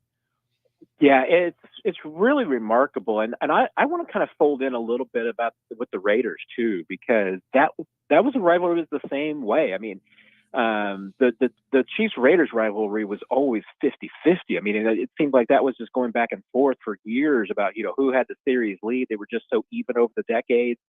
The Chiefs Denver rivalry was a little bit different in that, you know, back in the 60s, the Chiefs were just better enough than the Broncos that they kind of had the early lead, and then the Broncos caught up over the years. And then remember, I mean, when Andy Reid got there, Denver owned the division. I mean, they were doing exactly to the Chiefs what the Chiefs are doing to the Broncos. Didn't the Broncos have a 7 or 8 game win streak, you know, going against the Chiefs until this turned around? So, you know, it's really amazing. And it is sad because, I mean, I've been, you know, growing up, I can go back to the early 80s. And I mean, my earliest members of the Broncos are Craig Morton. And then you got Elway coming in. And that was, of course, just all those battles and nightmares over the years. And now, you know, the Broncos are an afterthought. And the Chiefs have been that in the past. I mean, they had stretches there in the 2000s where things did not go their way for about, 10 years.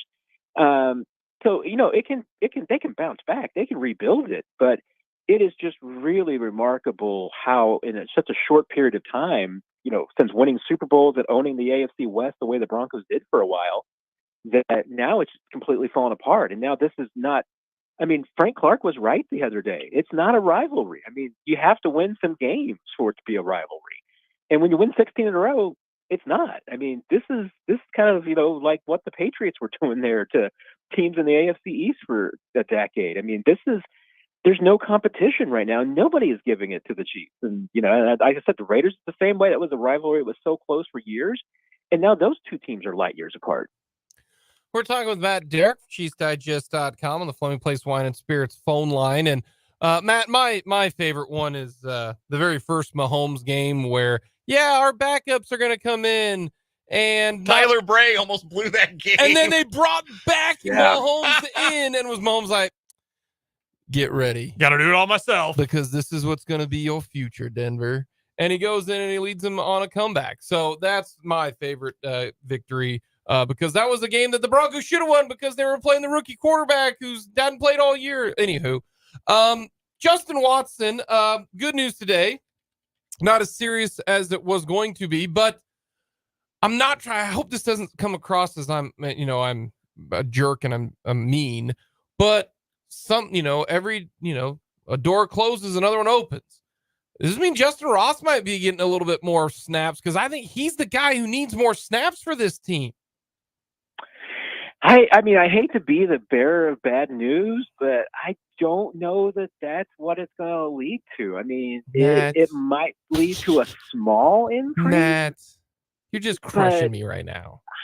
I know. I mean, I feel like I'm going to break your little heart here. I feel bad about that. But, I mean, until I see otherwise, I mean, the Chiefs really feel like at this point that Justin Ross and his development has a pretty narrow package set. I mean, of just plays that they're comfortable with and positions that he's on the field. That with Watson going down, that's going to be tough because they trusted him in a lot of different places and everything. So that's the problem, is that they really don't have anyone specifically to replace Justin Watson because he can play every position. Now, he had 28 snaps last night, which he left for injury earlier too. But you're not getting a full workload for everybody. I mean, Marquez Valdez-Scantling led the way with 40 snaps. That was only 56%. There's enough snaps to go around for everybody. Even, now you've lost another receiver. I mean, you're now going to have 6 active receivers. I mean, there's still not enough to get everybody snaps. Could Justin Ross go from 10 to, maybe 15 snaps on some weeks? Maybe. But it still comes down to, what positions do they trust him in and what formations.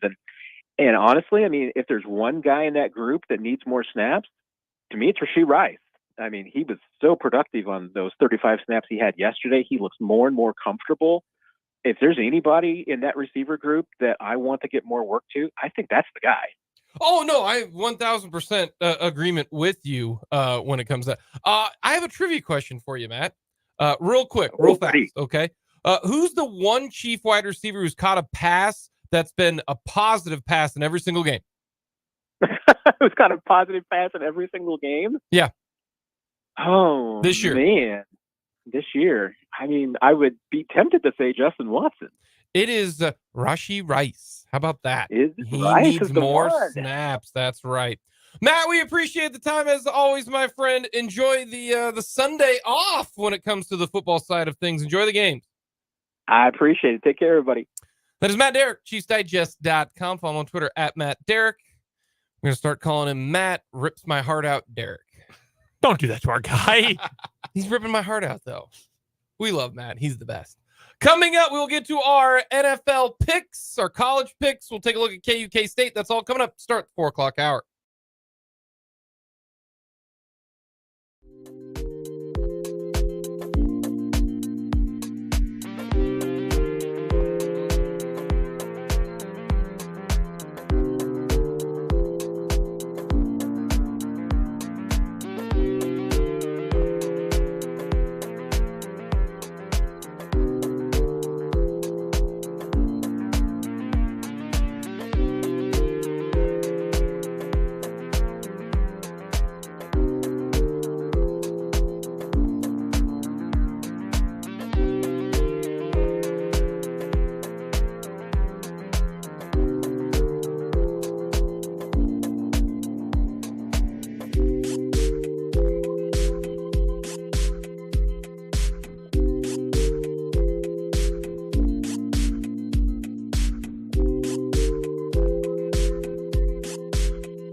number 3 on this Victory Friday. That is right. A Victory Friday. Gotta love them.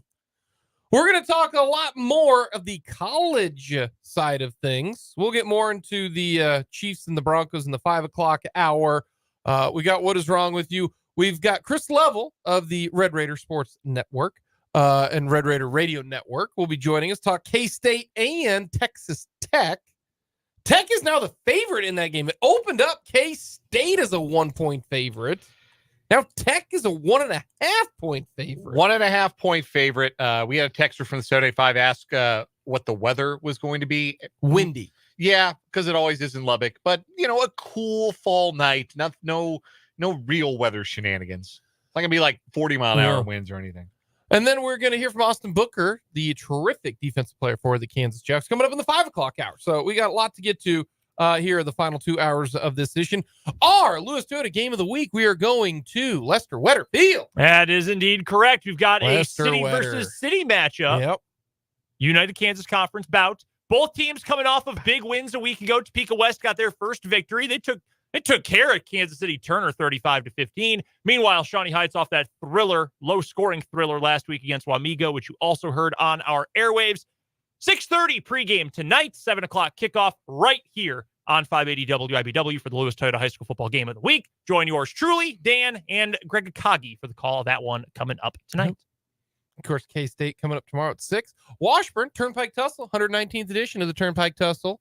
That's at 1 o'clock, 12:30 pregame coverage. Emporia and Washburn, the Turnpike Tussle. A lot of rivalry games in the MIAA this weekend. Yep. Turnpike Tussle. I know Pitt plays Mo Southern. Yep.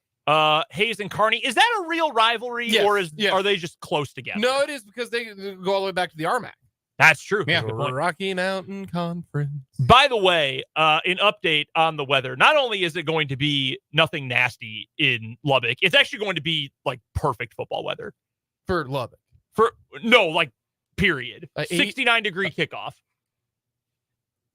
What is wrong with the nearly 70-degree kickoff? 85, baby. 85. Then you're just hot, sweaty, and cramping. Love it.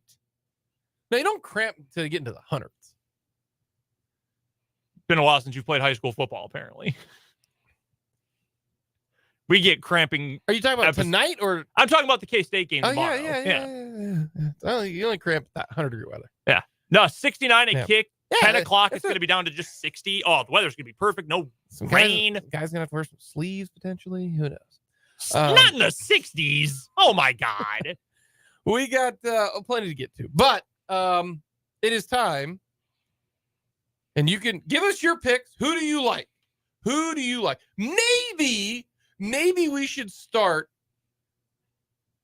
going to the fans and going to the listeners, going to the radio audience, and they pick a game for us. Like just as content or like for the competition? Are we going to do America's vote as part of our picks competition? Let's see how the listener does. They give us 5 games. See how we do against them. Because right now, Dan and I are doing pretty well. Yeah, I'm 19-9. I'm only 1 game behind at 18-10. Yeah, Brendan. Good. I am not. You're fighting back though. You're only 4. You're only in the red by a 4. I'm only 4 under. You're good. I had a good week last week. I went 3-2, and I lost ground. Yeah, I have had the gnarly habit because I give out picks on Saturday. I put my picks out Saturday morning, and I pick other games that I don't pick on the show. And I'm 14-2 the last 2 weeks. I just have a nasty habit of giving out one of my losses on the show. Yeah. I'd like to avoid that as often as possible. My first losing week last week went 2-3. Wow. First losing week. And I preface that. And if you want to give us your picks, hit us up on our text line 785-272-9429. Check us out on YouTube as well. I'm going to preface this by saying I hate every one of my picks. Every one of them this week. I don't like them. I don't like any game. I got bad vibes, man. Bad vibes. I don't hate your college picks. Your NFL ones, I would not have chosen, but I don't really like my NFL ones either. Bad. I don't like any of the NFL ones. I hate every one of them. I like, there were a couple of totals I like in the NFL better than I like the numbers. Oh, you two are on the same pick for an NFL game, too. I just noticed that. We are, yes. Yeah. Oh. Once again, Jake trying to fend me off because he knows I'm coming for him. All right, my picks for college. I got Louisville The Ville. Minus 7.5 against Pitt. Pitt stinks. And Louisville's playing well. The only thing that worries me is the trap game, but it's only 7.5 points. I like Louisville to take care of business against Pitt. It's on the road at Pitt. Uh-huh. That's kind of the only scary part, but Louisville's playing really, really good. Pitt's going to a backup quarterback. Yeah. Christian Value. Jerkovic is being moved to tight end. They're done with him at quarterback. Are you kidding me? No, I'm totally serious. I absolutely saw that this I week. hate that even more now. They're going to rally around this backup, and Pitt's going to win. I should just honestly flip it and go Pitt plus 7.5. I'm not going to, though. I got Iowa State plus 4.5 over Cincy. No other, or I beg your pardon, Houston had to use a Hail Mary to actually beat one of the older institutions in the Big 12. Is the only other, the newcomer win. Iowa State's played well the last 2 weeks. They really have. Now, 3 weeks ago, they got destroyed by Oklahoma, but a lot of people get destroyed by Oklahoma. So Iowa State's the dog. I think they're going to win. Give me the clones. I've always been a Matt Campbell fan. We didn't talk about this. They had the throwback jerseys last week, and it looked like they were Donald Ducking it out there. The flesh-colored pants. Yeah. Yep. Was a little alarming. Yep. I would prefer never to see that look again. So I got Iowa State plus 4.5 over Cincy. They don't like them. The last 3 weeks. Hate 'em. In fact, well, Bad. the last 3 weeks, Rocco Becht, the young quarterback at Iowa State, I think they might have something with him. And that's not just because his dad is the head coach of my beloved St. Louis Battlehawks. Like last week, didn't throw for a ton of yardage, didn't turn the ball over, has 6 touchdown passes over the last 2 weeks. Yeah. Wait, what? Scored 49 points. No, they did not. Who? Iowa State? Yeah. Yeah, they did. No, they didn't. What did they score? 27. When did they score a big one? Never. They didn't. Did I look at They the had wrong 34 team? against Oklahoma State. That's what I was thinking of. Yeah. No, they scored 27 points last week. They beat TCU. A game that this isn't a point of pride. It's just something that I've noticed. I have not seen a single highlight or seen a single thing about Iowa State TCU last week. I did not know the pants. I guess I saw the pants. I saw the khaki football pants. I did not see a single thing until I saw college football final last Saturday night. Nothing. What do you got for your college picks? All right, my college picks. I don't hate that Louisville one, by the way. College picks. I'm going with one road favorite. I got San Diego State -6 at Hawaii. Our guy Parker Fleming, Stats Award on Twitter, has San Diego State winning this game by 24 in his advanced stats preview. The point spread is just 6. Hawaii is bad. And they're not even like fun bad anymore. They're just kind of bad. San Diego State, I think, has rebounded a little bit from their slow start. So I'll take the Aztecs there. And I've got the Cougs, my wife's alma mater, Washington State, -7 and a hook against Arizona. Arizona can play, man. I'm thinking letdown spot here. Okay. Got to go from the Coliseum. You're playing on the road last week, that hard-fought game against USC, emotional loss. Now you got to go play on the Palouse. Not an easy place to play against a really good defense and a good quarterback on the other side. I think Washington State takes them down in an upset or in a letdown spot. I might be looking to go the other way on that if I find out that Noah Fafita is going to start at quarterback for Arizona. If it's him, I think I like them to cover because Washington State's offensive line, not real good. And that was kind of exposed against UCLA, who might have one of the best defenses in the country last week. But Arizona, very volatile. Less volatile if they've got the stability of Fafita at quarterback. But if they bring back their injured starter, Jaden DeLaura, I think Washington State will cover. What do you got, Dan? But real quick, we had a texter from the 913, Brendan, who wanted to know who Akron plays this week. They are 9.5-point dogs against Central Michigan, by the way. Yeah, fire up chips. Fire up chips. Jake, I like your college picks better than mine. I've decided. I am laying 5.5 with James Madison against Georgia Southern. Yeah. James Madison is unbeaten. Georgia Southern, though, is like crushing spreads this year. Mm-hmm. They are outperforming all of their projections. Davis Brin is a bit of a chaos wonder at quarterback for them, their RPO offense. But James Madison is 5-0 for a reason. They do it with defense. I think that they cover that spread at home. And then if Patrick Mahomes is getting points, I will always bet on Mahomes getting points because he is Patrick Mahomes. College football has a Patrick Mahomes. His name is Caleb Williams. And Caleb Williams in USC is getting points against Notre Dame. A Notre Dame team that I think we've decided isn't all that good. But are you worried about the USC's defense just giving up 40? No, because Notre Dame's wide receiver group has no dudes. Okay. They couldn't get open against Duke. I don't think they're going to be able to get open against USC. I like USC +3 against Notre Dame. I think they're going to win that game outright. You're giving me points with Caleb Williams? Have you seen him? You're giving me points with Caleb Williams. I will take them every time. I will pay to be wrong. My NFL picks, I think Cleveland is starting, PJ Walker. He doesn't matter who you're starting back there. I like San Francisco to cover the 9.5. I know it's a lot. I know it could be bad weather, but I figure San Francisco is going to score. And I like Philly 6.5 over the Jets. Philly's defense is good. Jets offense is not. Philly's offense is good. Jets defense is good. There are 3 goods. There are 1 bad. I'm going with Philly. Why don't you go next since you're also on the Eagles? Yeah, I'm also on the Eagles -6.5. I just think they're a lot better than the Jets. Their defensive front is going to be really disruptive. That Jets offensive line took another injury hit. They lost Elijah Vera Tucker. I just don't think they're going to be able to keep that Philly D line at bay. I think it's going to be a miserable day for Zach Wilson. So I will also lay the 6.5 with Philadelphia. Houston +1.5. They covered for me last week. They're going to cover for me again this week at home against New Orleans. They're going to cover for me as underdogs. +1.5 with the Texans. Yeah, I thought about that one as well. All right, I've got technically 2 home dogs. One of them is the London game, so it's not like a real home game. That's Tennessee +4 against Baltimore. Tennessee is not fun to watch at all. But you give me points with them against a Baltimore team that doesn't really know what it's doing right now and doesn't have a great vibe behind it. I'm going to take Tennessee. I'm going to take Mike Vrabel in this situation. If you're giving me a close game right now, I'm trusting Mike Vrabel over John Harbaugh. That's the difference maker in this game. I think it'll be close. I think it'll be low scoring, so I'll take Tennessee with the points.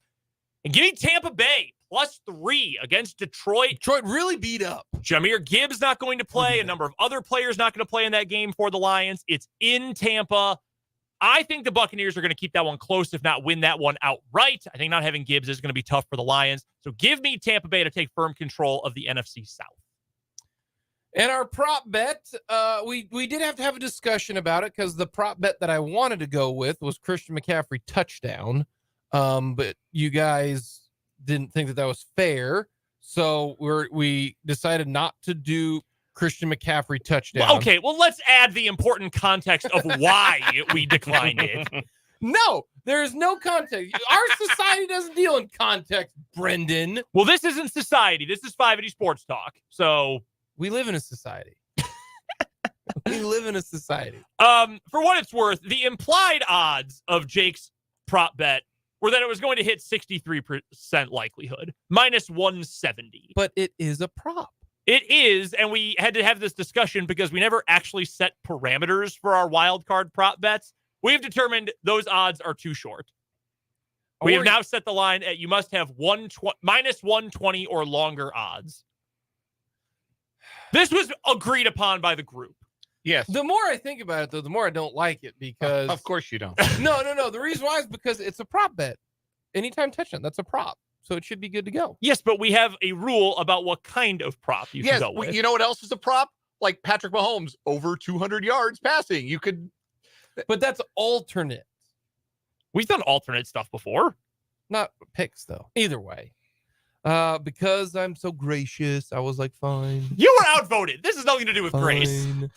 I'm going to go with the over 22.5 points for the 49ers. I know the Cleveland defense is pretty darn good. In fact, the Cleveland defense, here are the scores that the Cleveland defense has given up recently. 28-3, 26-3. So they give a lot last week. Hopefully it doesn't this week.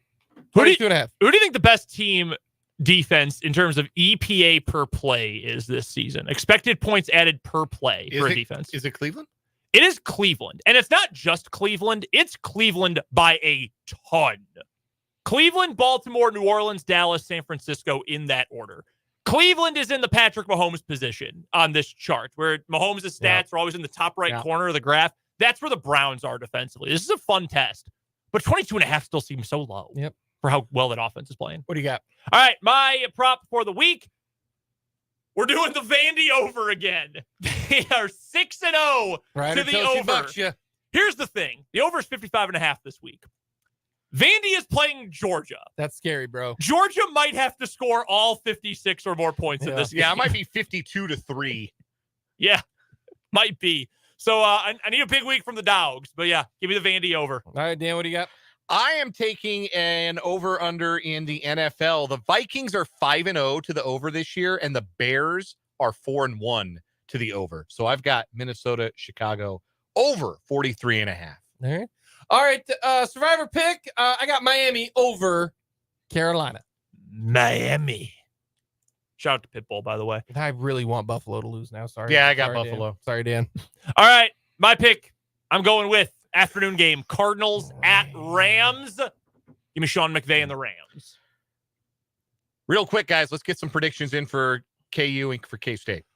I think they're both fun games, and I think they're both very close, which is the spread is 3-1, 1.5 the other. You got a texter from the 785 says he's emptied the account on KU -3. Emptied the DraftKings account. I'm going to go with coaching because I think Lance Leipold right now is the better coach, and I think KU. So I'm going to take KU to win, not touching that spread. KU to beat Oklahoma State. I take KU money line, and I'm going to take Texas Tech to beat Kansas State. Interesting. Yeah. I'm going to go with K-State to beat Texas Tech. I think this is a good bounce back spot for the Cats, so I'm going to take them on the road in Lubbock. I'm still not all the way back on Tech, even though they've won 3 of their last 4. And I'm going to go with KU. I think that running game is going to be a little bit too much. Oklahoma State is kind of mediocre defensively so far this season, and they've got a new defense. They're running the 3-3-5 this year for the first time, which a lot of teams in the conference run, but it's still so new to them. I think they're going to have a lot of trouble with KU's misdirection and pre-snap motion. So I'll take KU to win that one as well, and I'll take KU to cover. 34-24. I think your opinion depends on whether or not you think that game in Stillwater last Friday was real, and I kind of don't think it was. I think that was a K-State performance that they'll have a lot of improvement from, and I don't think that was a characteristic Oklahoma State performance that they're going to be able to build on. So I like the in-state teams to both win. I like the value on the K-State money line, plus 105 right now, and I would lay the 3 with KU too. I don't know if I'd empty my account to do it, but I think I like KU -3. I love the confidence. I'm going to be honest. I also probably would not do that because I like to take risks, but I don't like taking risks quite that big, but I love it. I love the confidence. I do think KU comes away with the win, although Bean is going to have to do a little bit more this week. Also, from the 785, who does DePaul play this week? Thank you for asking about my alma mater, who we get to talk about. Is this your old roommate texting in? No, I do not know this person, but my 6-0 Tigers head out on the road to face the College of Worcester this weekend. They beat the Scots 59-0 last year, and they're going to beat them again and go to 7-0. Worcester this year, love their mascot, by the way. The Scots. They are fighting Scots. 2-3, and they're coming off of a 10-point loss to Wabash. They did beat Kenyon by 49 a couple weeks ago, though. Yeah, everybody beats Kenyon. Except if it's swimming. Then Kenyon never loses. There are some tremendous logos in the, what's the league? The NCAC? The NCAC, yes. Yeah, there's some good logos. You got the Battling Bishops of Ohio Wesleyan. Yeah. The Wabash Little Giants, the Hiram Terriers with like the really long nose. The dog looks like Spuds McKenzie. Oberlin's the Yeoman. Yeah, they are. The Wabash logo looks like Herbie Husker, like the cousin of the old Herbie Husker. Yeah, he does. Love that. Those are our picks for the week. Keep sending yours in. Text line number 785-272-9429. Drop them in on the YouTube comments as well. In fact, we've got one from Mark on YouTube right now. 2 very similar scores. He's got KU pushing that 3-point spread, 34-31. He's got K-State winning outright 38-31 down in Lubbock. We'd love to get your scores. Send them on in, text line, or in the YouTube comment section. We have to get to a commercial break. We'll find our weekly winner and what is wrong with you right after this on 580 Sports Talk.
What is Wrong with You here on 580 Sports Talk. We're about to find our weekly winner. By the way, I know Dan will break this down a little bit more in headlines coming up. We've got some like legit breaking news, I think, from Adam Schefter. Frank Clark's release has now been turned into the NFL, and his name will appear on the Saturday Wire. Once it does, Clark will be a free agent to sign wherever he wants. A return to Kansas City is the most likely scenario in the eyes of league sources. So I wonder if that's just people around the league saying, yeah, that's where he'll end up if he ends up anywhere. Or if it's people saying, yeah, I hear he wants to go back to Kansas City. Kansas City wants him back. There's mutual interest. That's interesting. That is very interesting. Yeah, so it could be two things. It could be I'm hearing mutual interest, or it could be, yeah, I bet if he ends up anywhere, it's Kansas City. If anybody brings him in, it'll probably be them. All right, let's get to What Is Wrong with You. Brought to you, as always, by Top City Metal Supply, who cuts the metal you need to your specifications. That saves time, money, and material. So never settle when it comes to metal, and do it at Top City Metal Supply on South Topeka Boulevard, halfway between Frito-Lay and Forbes Field. Our weekly winner so far, it is the gentleman in Milwaukee who twice stole a cop car that had the keys in the ignition during traffic stops. And the first time, with an incredible video, just stole it, drove for about a minute, parked it, got out, and then hid in a garbage can. Got arrested, and then did it again just a few months later. Went and did it again 6 months later. Yeah. So fun. He's hiding in a garbage can. It's awesome. All right, my story for today. We don't have to go very far for this one, Dan. Oh.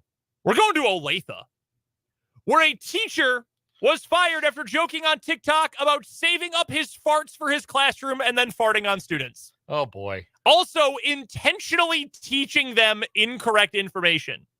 We meet Stephen Taylor, who is, for 6 years has been a teacher at a at the Mill Creek Alternative School campus.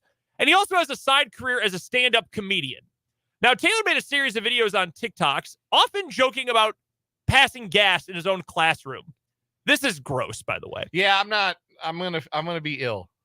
Quote, I save up big, milky, lactose intolerance farts, and I drop bombs silently because I'm an adult and I know my body. And then I just let it stew.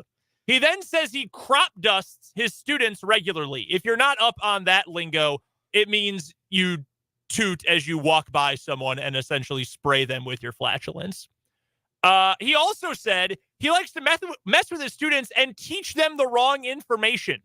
Quote, I tell my students the wrong thing all the time when they annoy me. I tell them Abraham Lincoln invented the car. That's why it's named after him. He then laughs. Ironically, in his last video, he signed off saying, and you know what? They can't fire me because they need me too badly. That's what we called FAFO, my friends. No, don't say that. Apparently, school board members didn't find the funny side of his comment. They launched an investigation into the teacher, Taylor, who said, no, I never actually did this. No, I never actually did this. Then he claimed, well, my TikTok videos are part of my comedy routine, which he argued was necessary to continue as a second career because of his low wage as a teacher. Addressing the school district, the now former teacher said, the reason I'm doing comedy on TikTok is because you only pay me $45,000 a year and I work all the time. He was asked to remove the videos and review the school's social media policy, which instructs staffs to maintain the same level of personal responsibility, discretion, and professionalism expected in any other form of communication. Taylor went on to say the policy was outdated and that they were designed for MySpace and not TikTok. Given the choice to remove the videos or be fired, Taylor got fired. Yeah, he decided to post instead of having a full-time job. Yeah, well, it says here he's got 30 stand-up comedy gigs booked on The Teacher Shortage tour, which, one, funny name. Two, it looks like he's doing all right on that side of things, and maybe now he has a chance to actually lean into the stand-up comedy thing, and maybe he makes it big. Although, if this is his best material, I doubt it. Yeah, I pass gas on kids. Yeah, wow. Like, haha. Okay. Gross. No, like, just delete the videos, man. It's not worth it. Your artistic integrity is not worth as much as you think it is. Although, hey, maybe it is. Our pal Vance on YouTube. I will die for these TikToks. He has dubbed him the tooting teacher. Yeah. Which is very funny. A good name. Very, very funny. Yeah. I don't know. Like, by all accounts, was like a really well-respected teacher, good evaluations, the whole thing. But like they gave you an out, man. Just take the videos down. Yeah. They were willing to say, hey, look, we'll let bygones be bygones if you take down your TikToks. No, I can't do that. Like, Do some better jokes and put those on TikTok that don't involve passing gas at kids. Or I like to teach kids that Abe Lincoln invented cars. Okay, those, I don't have a problem with those. Like okay. I teach kids wrong information. I tell them Abraham Lincoln invented the car. Like, that's obviously a joke. Like, that's not real. All right, fair enough. Like, I'm okay with that one. It's the I'm being like disgusting to the kids. Like, yeah, just drop those jokes. They're not even that funny, to be honest with you. No. What you got? Going to Tewksbury, Massachusetts, where police are investigating after someone put a dead raccoon on a parked car. 4:09 a.m. on Wednesday, Tewksbury police received a report from a resident that she discovered a dead animal on the windshield of her car. Responding officers found a raccoon, which appeared to have been run over by a vehicle, on the windshield of the car. After looking at Ring video, police determined an individual walked onto the property about 12:30 a.m. with a black plastic bag and dumped the animal's body on the windshield before running away. Anyone with information is asked to call police. That's all the detail we have on this, but putting a dead animal on someone's car is a very personal act, and I gotta know what this person did. Yeah, no, that's a fair point. Like, this isn't a prank. That's not something you do like for gigs, because you have to touch the dead animal, or be near the dead animal. No, that's personal. It's also gross. Maybe they ran over the animal, and the other person saw and said, "No, you're gonna face what you've done to poor Rocky Raccoon here." That's so bad, man. Oh my God. There's not much to that story. That's what it is. That's really funny. That is personal, though. Yes, very personal. You wanted that person's car to have stank. Yes. Oh my God. Who wins today? I gotta go with the tooting teacher, but I don't know that his I'm Spartacus act with his TikTok account is good enough for me to beat the guy who 6 months apart stole 2 different police cars. Nah, man, that story's too funny. And again, we can't really show you a video on our YouTube feed. I know that sounds counterintuitive, but it's kind of hard to and stay on the air. So I just recommend you go do a Google search, a Bing. Maybe you're an Ask Jeeves fan.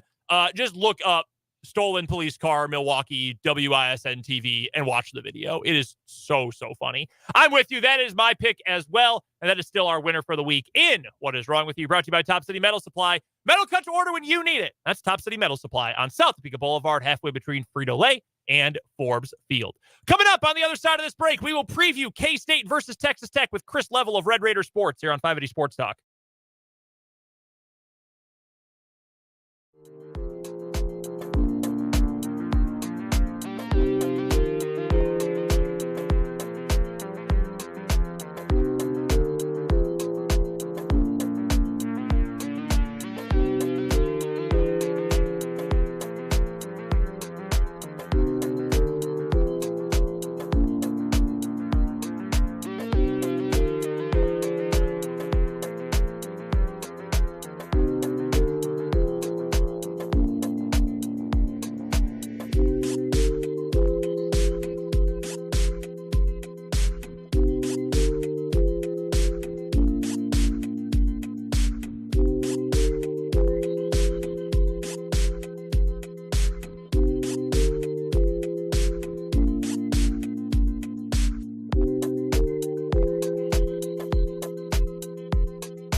Dan Brennan with you on this Victory Friday. We'll get into some more headlines coming up here in the 5 o'clock hour, but right now we're going to go and talk a little K-State and Texas Tech football with Chris Level of the Texas Tech Radio Network, also publisher of Red Raider Sports. Chris, how are things going down there in Lubbock? Well, better than they were. A lot of panic and frustration, and just kind of a weird start to the season with some early losses that were all just very frustrating losses. In games that you were right in, and I guess what we're seeing now is all pretty good football teams that you lost to. But yeah, just right there, now they've figured out a way to, I think, kind of start playing better, feeling a little bit better about themselves, and kind of having a different identity than what they thought. So, I guess as you ask me that now, a lot better than it was for sure. When will Texas Tech ever have a year where the quarterback doesn't get hurt? Is that ever going to happen? Man, I don't know if I've ever seen anything like that. There was a stretch when Mike Leach was here back in the early 2000s where they had, I think, 4 or 5 senior starters in a row. And I thought that was a crazy streak. But in the midst of that streak, they also didn't ever have anybody for a while there. There was an 8 or 9 year stretch where there was not a quarterback that ever missed a start. And they are just on the opposite train right now. I mean, I think it goes back to 2016 and Nick Shimanek. That was the last player that started all the games for you at quarterback in a season. Otherwise, you've had, last year we all know, well documented, you had 3 guys start games. Because Kansas State last year in Manhattan, they saw who is now the Houston starting quarterback in Donovan Smith. So it's just wild, man. I don't know, but it's very frustrating and all that. But, Barron's is the heir apparent and was going to get this job the minute that Shuck graduated or left. And so this has just kind of jump-started it early now. This is his ship for the next rest of this season and the next 2 years, it looks like. The offense has obviously figured it out as of late, scoring 49 and 39. I know Houston and Baylor are not, juggernauts, but what has the offense done here recently to put up a ton of points? It's funny you say that, Jake. I can't figure out who's a juggernaut in this conference or not. I mean, like the Kansas State game last Friday night, and then the game last night in Houston. I can't figure out who's any good or not. It's almost like the NFL, and like no results to surprise you. Anybody can get anybody. The point spreads are all like 4 points or less across the board every weekend. It's just crazy. And I can't remember the question that you asked me. I think it was about like offensive identity, I think is what you were asking me. But they've started to figure out how to run the ball. And I think this is what's working. And they will all tell you this isn't what they necessarily thought it would be coming into the year. But this is what is working for them, and they're rolling with it. And they're running it out of a variety of different looks. But it's in some ways it's complicated, but in other ways it's very simple. They just get Taj Brooks the ball and turn him loose. But I think that is setting up the plays down the field. It's kind of different. I mean, Texas Tech around here used to throw it to set up the run, or heck, they would even throw it to set up the throw.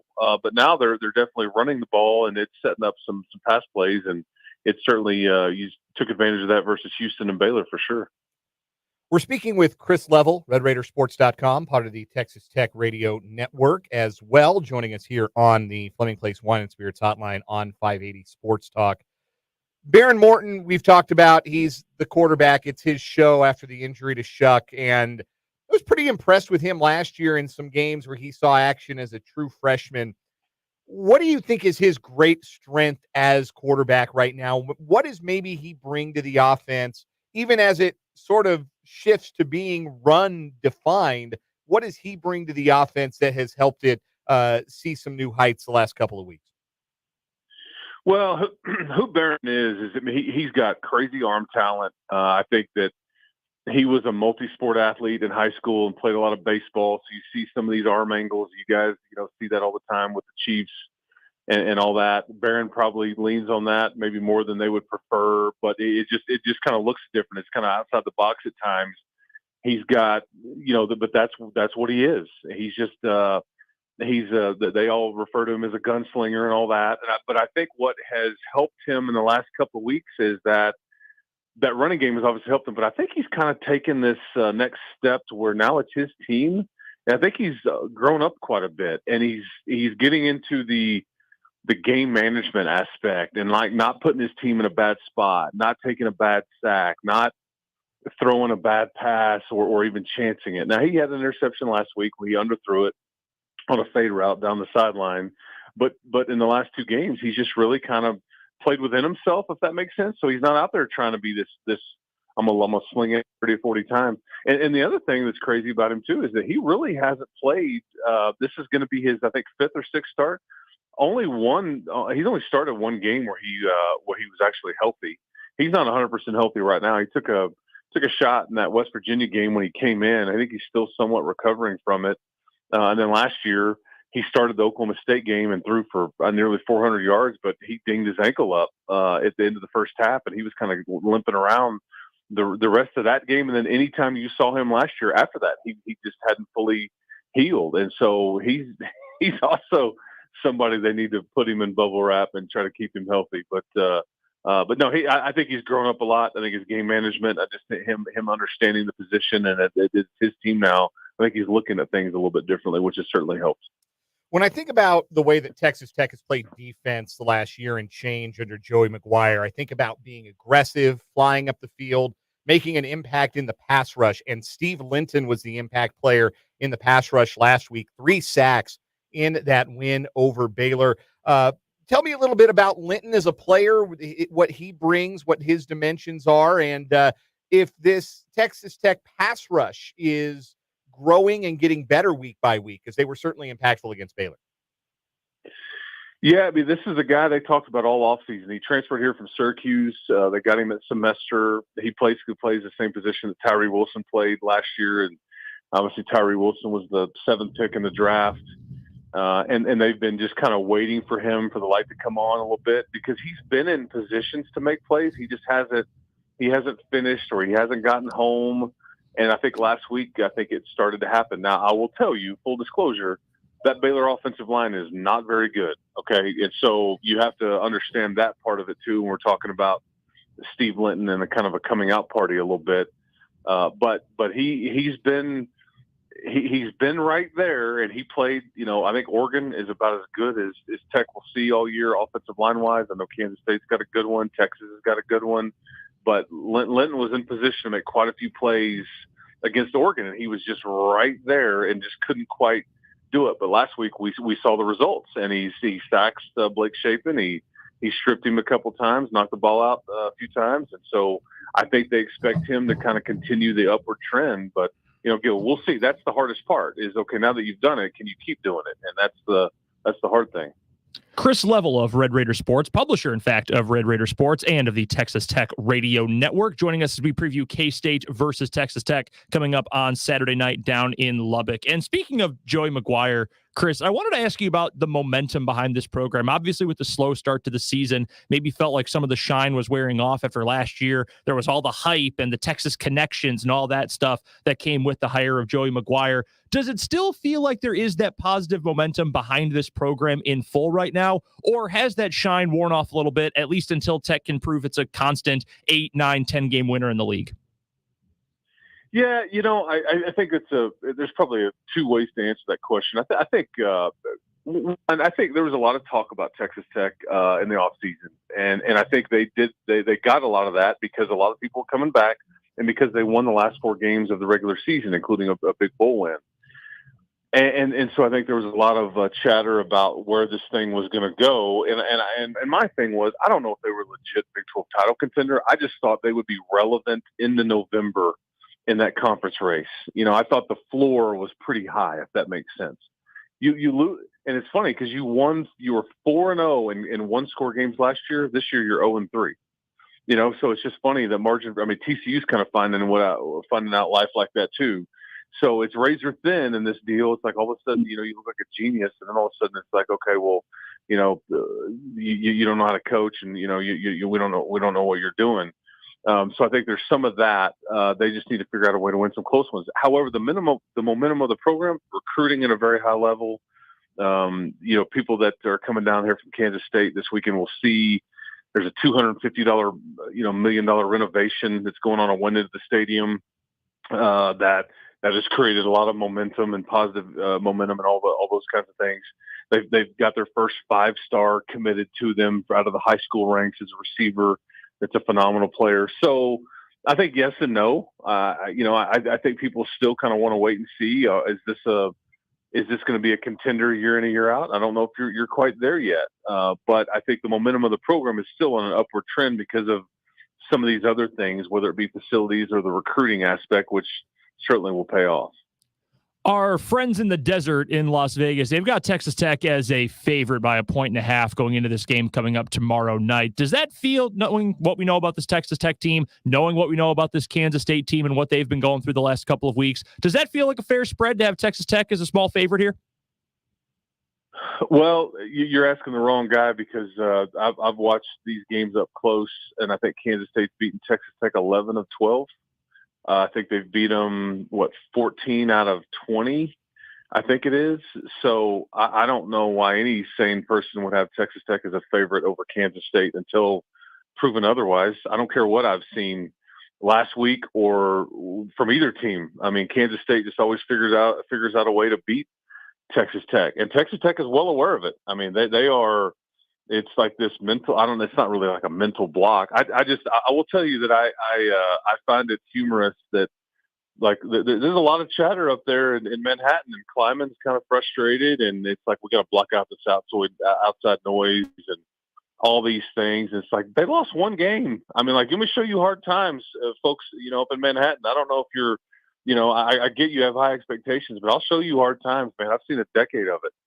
So, anyway, so I don't know what I thought the spread would be. I knew that everybody's expecting a close game, but I wouldn't expect to see anything but Kansas State's best performance tomorrow night. That's just what my eyes train me, and they just don't screw a lot of things up. And last week, for whatever reason, against Oklahoma State, they did.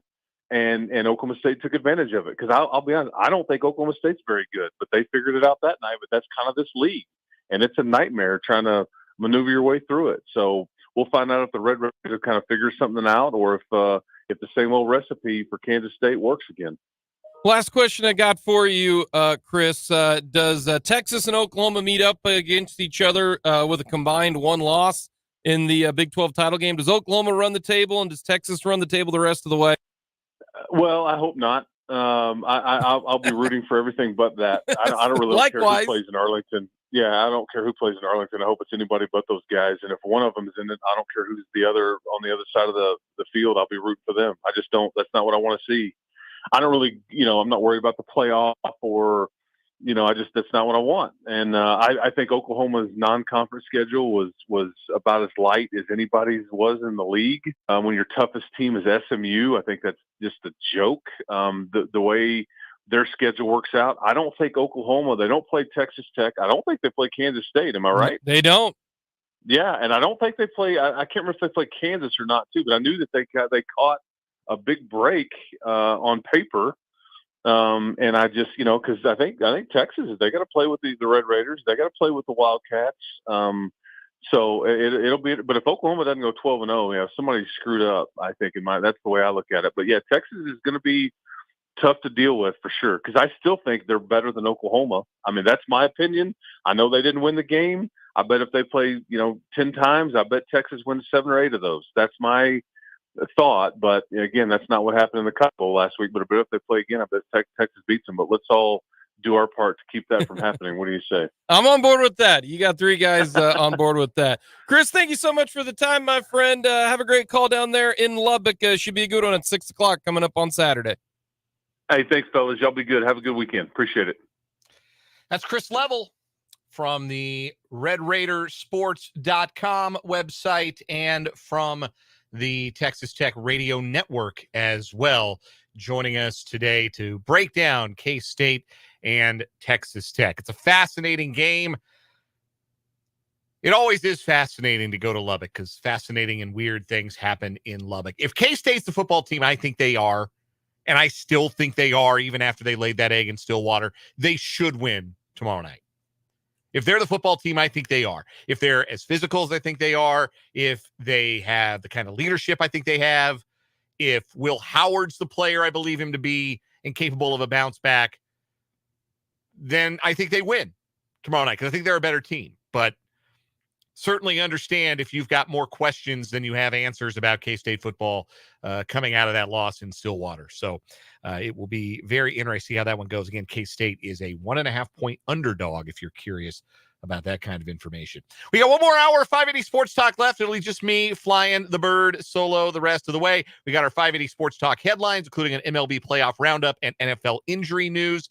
We're also going to hear from Austin Booker, the KU defensive end. Brendan and I caught up with Austin Booker earlier this week. We'll hear that conversation, and we'll wrap up with some final thoughts on KU, K-State, and, of course, the Chiefs after their win. It's all coming up on 580 Sports Talk.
Let's get it. Final hour of the day, final hour of the week on 580 Sports Talk.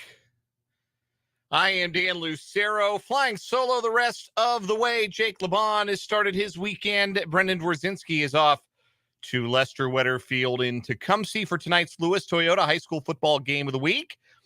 You won't have to hunt for that anywhere on your dial. You'll hear it right here tonight on 580 WIBW and FM 104.9 as Topeka West visits Shawnee Heights in a United Kansas Conference contest. A little city versus city action tonight on the Lewis Toyota High School Football Game of the Week. Pre-game coverage at 6:30, leading up to the kickoff at 7.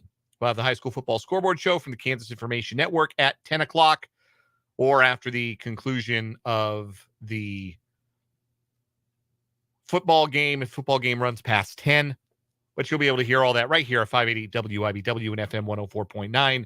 Also, that means that we'll have a little overtime for you here on 580 Sports Talk tonight. We'll re-rack our conversation with our Chiefs insider, Matt Derrick, in the 6 o'clock hour if you missed that. If you missed any other part of the show, want to relive it, the archived video is a great way to do that. Then you can watch the words come out of our mouths as we say them. Go to our YouTube page, youtube.com/@580 Sports Talk. Just search for 580 Sports Talk on YouTube, and our show will come up. All of our video content as well, including our post-game video reactions. We did a post-game reaction after the Chiefs defeated the Broncos last night from our respective living/rec rooms. If you were watching it last night, if you're watching our video last night, you could see one of my cats because Zoe decided to make a little cameo appearance at the beginning of the video. You can't really see her face, which is sad because she's got a cute little face. But you could see her ears and you could see her tail, and you could see me kind of giggling and petting her because she was being silly. And I wanted her to make her YouTube debut on the camera, but she declined to show her face in full. Anyway, just some of the shenanigans we get up to on the YouTube page. So subscribe if you haven't already. Check out the show live. You can watch it archived. You can start it right now and then rewind any part of the show. Again, 580 Sports Talk on YouTube. Of course, if you just prefer the audio, good old audio podcast, you can find those on our website, 580WIBW.com. Hover over that podcast tab, click on 580 Sports Talk. Hour by hour breakdowns of the show every single day. We never miss. And you can catch any part of the show that you did not hear live. So if you, in particular, are listening to this at some time in the future, hi. Thanks for listening. Thanks for listening back to the program. And how are the flying cars? If you're that far into the future, that is. However, you're tuned into the show today. Thanks for hanging out. You can certainly comment on the YouTube stream. There's a live chat. We'd love to hear from you in the YouTube chat. You can also text the program. 785-272-9429 is the text line number. In this final hour of the show, I've got some final thoughts on the Chiefs' win over the Broncos. We're also going to hear from Austin Booker, the standout sophomore defensive end for the Kansas Jayhawks. 5 sacks in 5 games for Booker, the native of the Indianapolis area. And Brendan and I got to speak with him earlier this week as KU takes on Oklahoma State this coming Saturday. So we'll hear from Austin Booker here in just a little bit. But we'll start this final hour, as we always do, with our 580 Sports Talk headlines. And we start with a couple of interesting Chiefs notes that have been floating around today. First, regarding the health of wide receiver Justin Watson. Justin Watson dislocated his elbow last night. You remember the play. It was a deep ball down the sideline. Mahomes put it right on Justin Watson's hands. And Watson, generally the most reliable deep target for the Chiefs, just didn't make the catch. And then he fell with all his weight on his arm, and he dislocated his elbow. That's a gnarly injury. I don't like to think about dislocated anything personally. But there was good news earlier from Justin Watson's MRI, according to Ian Rappaport of the NFL Network. Said there was no significant damage revealed from the MRI, which means Watson should be back sooner rather than later. Now, the initial anticipation was that Watson would miss a few weeks. That was Rappaport's initial reporting. So I would be surprised if we saw Watson before the bye. You got 3 games before the bye for the Chiefs, the Chargers, the Broncos, the Dolphins in Frankfurt, Germany, and then the bye. I would be surprised if we saw Watson before that, but I would not be surprised if you had a chance to see him maybe come back after the bye. We'll see if the Chiefs put him on IR. Obviously, they've got a few days to make that decision, but it's as good as the news can possibly be when you're talking about a dislocated elbow for Justin Watson. There's no ligament damage. There's no need, apparently, for surgery. And so Watson will be back sooner rather than later. The other bit of Chiefs news comes from Adam Schefter. And this is Schefter's reporting as of about an hour ago. Frank Clark's release now has been turned into the NFL, and his name will appear on the Saturday Wire. Once it does, Clark will be free to sign wherever he wants. You may recall earlier this week, the Broncos restructured Clark's contract, and today just decided to release him. Clark will be free to sign wherever he wants. A return to Kansas City is the most likely scenario in the eyes of league sources. That is per Adam Schefter of ESPN on Twitter earlier today. So that could mean 2 things to me as I read that. That could mean 2 things. Number one, that could very well mean that the Chiefs are desirous of a reunion with Frank Clark, that they've already had preliminary discussions with Clark or Clark's representation, and the hope is that on a minimum salary, they can bring Frank Clark to Kansas City and have him return to the team where he spent, the 2019 through the 2022 seasons. That's one possible way to interpret Schefter's reporting. The other way to interpret Schefter's reporting is that people around the league think that's what's going to happen. People around the league expect that the Chiefs will sign Frank Clark, but don't have any real inside information on whether or not that's true. So it's one of those 2 things. Either the Chiefs really do want this to happen, or other people around the league, when contacted by Adam Schefter, have said, yeah, I would think he goes back to Kansas City, or I would guess he would go back to Kansas City. But nothing official. And again, until he hits the wire tomorrow, Clark can't sign with anybody. So we're kind of in stasis as far as that goes. There are 2 schools of thought on the Frank Clark thing. Number one, you can never have too many pass rushers. I believe that to be 100% true. You can never have too many guys. And Clark is a familiar face in the locker room, well-respected guy in the locker room. Chris Jones obviously is good buddies with Frank Clark, could make Chris Jones happy. There are arguments for it, I think. It would not be, if I were the Chiefs, the move I would make if I could only add 1 pass rusher to the mix. Frank Clark would not be high on my list. If Carlos Dunlap wanted to play, he would be high on my list. If there were a trade that made sense, we talked about Carl Lawson from the Jets yesterday. Bill Barnwell suggested that fit. If that could be done for a 3rd-day pick, if you could do something for a 3rd-day draft pick, I think you explore that.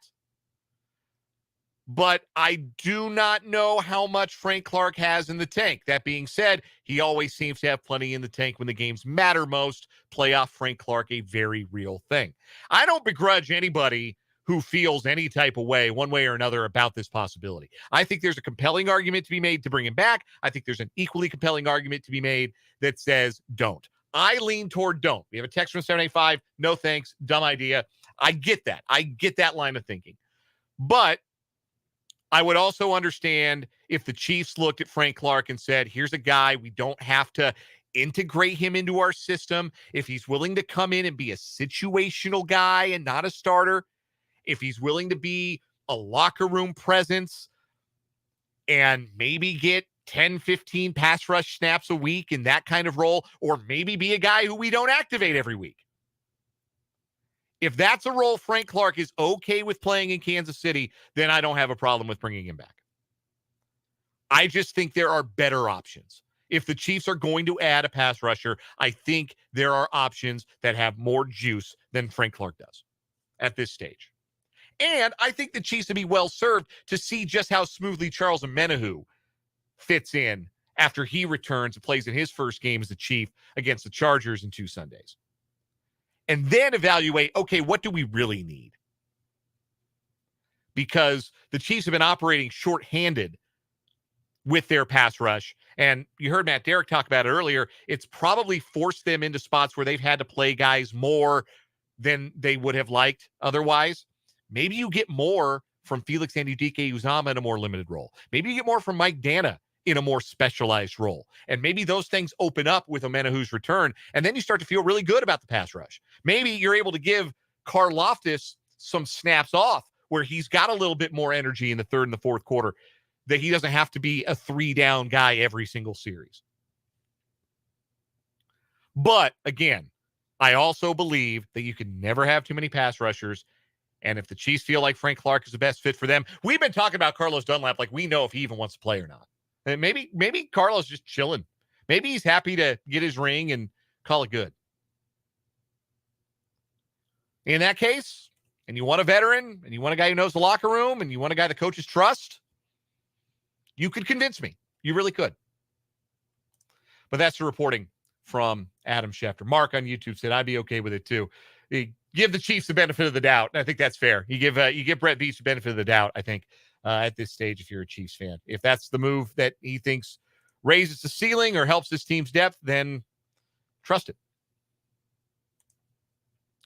All right, let's keep it moving on our 580 Sports Talk headlines. Let's get to the injury report for Week 6. I've been doing this every Friday just to give you an idea who's going to play, who's not going to play on Sunday. Maybe it helps you make a fantasy decision. Maybe it helps you make a financial decision if you're looking at one of your betting apps. I don't know. I think it's educational. I think it's informative. So we run through the injury report with the notable injuries for this week. Start with the London game, Ravens-Titans. Ravens are getting healthier. Marlon Humphrey should be back. Jadeveon Clowney should be back.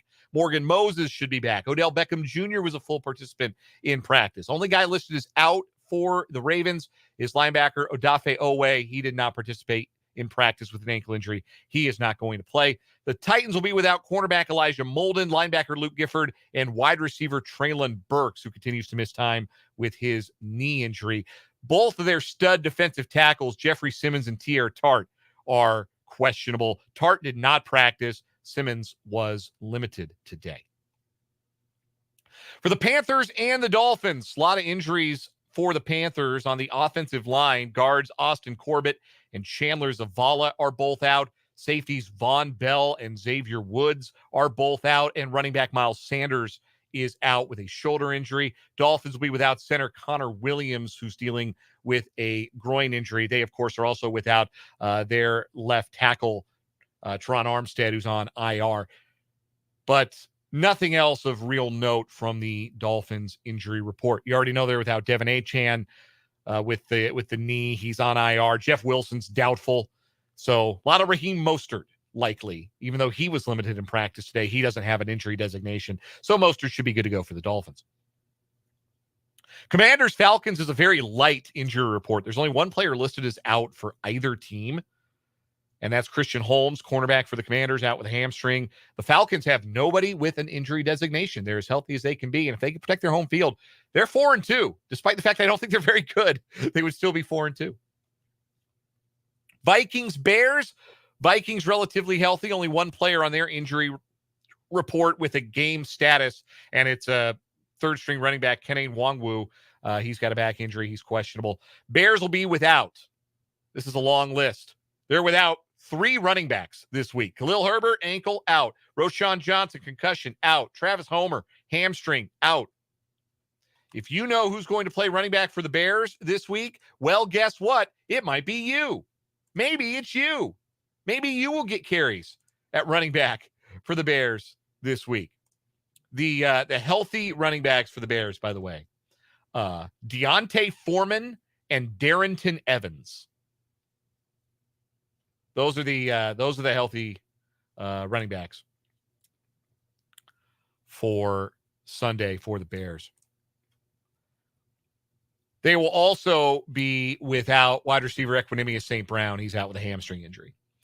49ers, Browns. Browns will not have Deshaun Watson. He's got a right shoulder injury. He will be out. It will be P.J. Walker, who starts at quarterback. Joel Bitonio, stud guard for the Browns, also out with a knee injury. Dre Greenlaw, Elijah Mitchell, both questionable for the 49ers. Otherwise, they're good to go. That is a terrifying thought. They should lay waste to P.J. Walker defensively. Saints, Texans. A lot of players out for the Saints. Safety J.T. Gray is out. Cornerback Lonnie Johnson. Tight end Jawan Johnson. Tackle Landon Young all out with injuries. Nobody set to miss for the Texans, but wide receiver Tank Dell is questionable with a concussion, and Robert Woods is questionable with a rib injury. So a couple of targets there for C.J. Stroud, questionable for Houston. Colts, Jags. The Jags return home from their 2-week stay across the pond. They're going to be without defensive tackle Devon Hamilton, wide receiver Zay Jones, and tackle Devin Little, while linebacker Devin Lloyd is questionable. Colts will be without tackle Braden Smith, starting tackle. He's got all kinds of injuries. His injury is listed as foot, wrist, and hip. He's all kinds of beat up, and he will not play for the Colts on Sunday. Seahawks, Bengals. I think this is the best game of Sunday, and I'm not just saying that because my favorite team is playing in it. Seahawks list as out cornerback Kobe Bryant and cornerback Artie Burns. Damian Lewis, starting guard, is doubtful with an ankle injury. They do get Charles Cross back. That's a big deal. They get their starting left tackle back after he missed time on IR after getting hurt in week 1. He's right off of IR and right back into the lineup. Jamal Adams also returns after he suffered a concussion on 2 weeks ago on Monday Night Football. He will be back. He has no injury designation for the Seahawks. Bengals be without linebacker Akeem Davis-Gaither. He's out with a knee. T. Higgins questionable with his ribs, but he expects to play. Chidobe Awuzie is questionable as well in that defensive backfield for Cincinnati. Joe Burrow, notably, not listed on the injury report this week. That calf healing up week by week. The Patriots and the Raiders. The Patriots have an injury list that is as long as War and Peace. Matt Judon's out. You know that. Riley Rife, starting tackle, he's out. Starting guard Cole Strange is out. Juju Smith-Schuster will miss with a concussion. Receiver Demario Douglas was also concussed and will not play. Safety Cody Davis is out as well. They got a bunch of guys questionable too. It'd be shorter, honestly, for me to tell you who is going to play with no designation for the Patriots. For the Raiders, only one player listed as out. That's cornerback Nate Hobbs with an ankle injury. Everybody else, other than corner Jacorian Bennett, is good to go. That includes Devontae Adams, who was limited today in practice, but has no injury designation. For Cardinals and Rams, safety Jalen Thompson's out for the Cardinals with a hamstring injury. They got a bunch of guys questionable too, including Marquise Hollywood Brown at wide receiver. He was ill and was limited in practice today.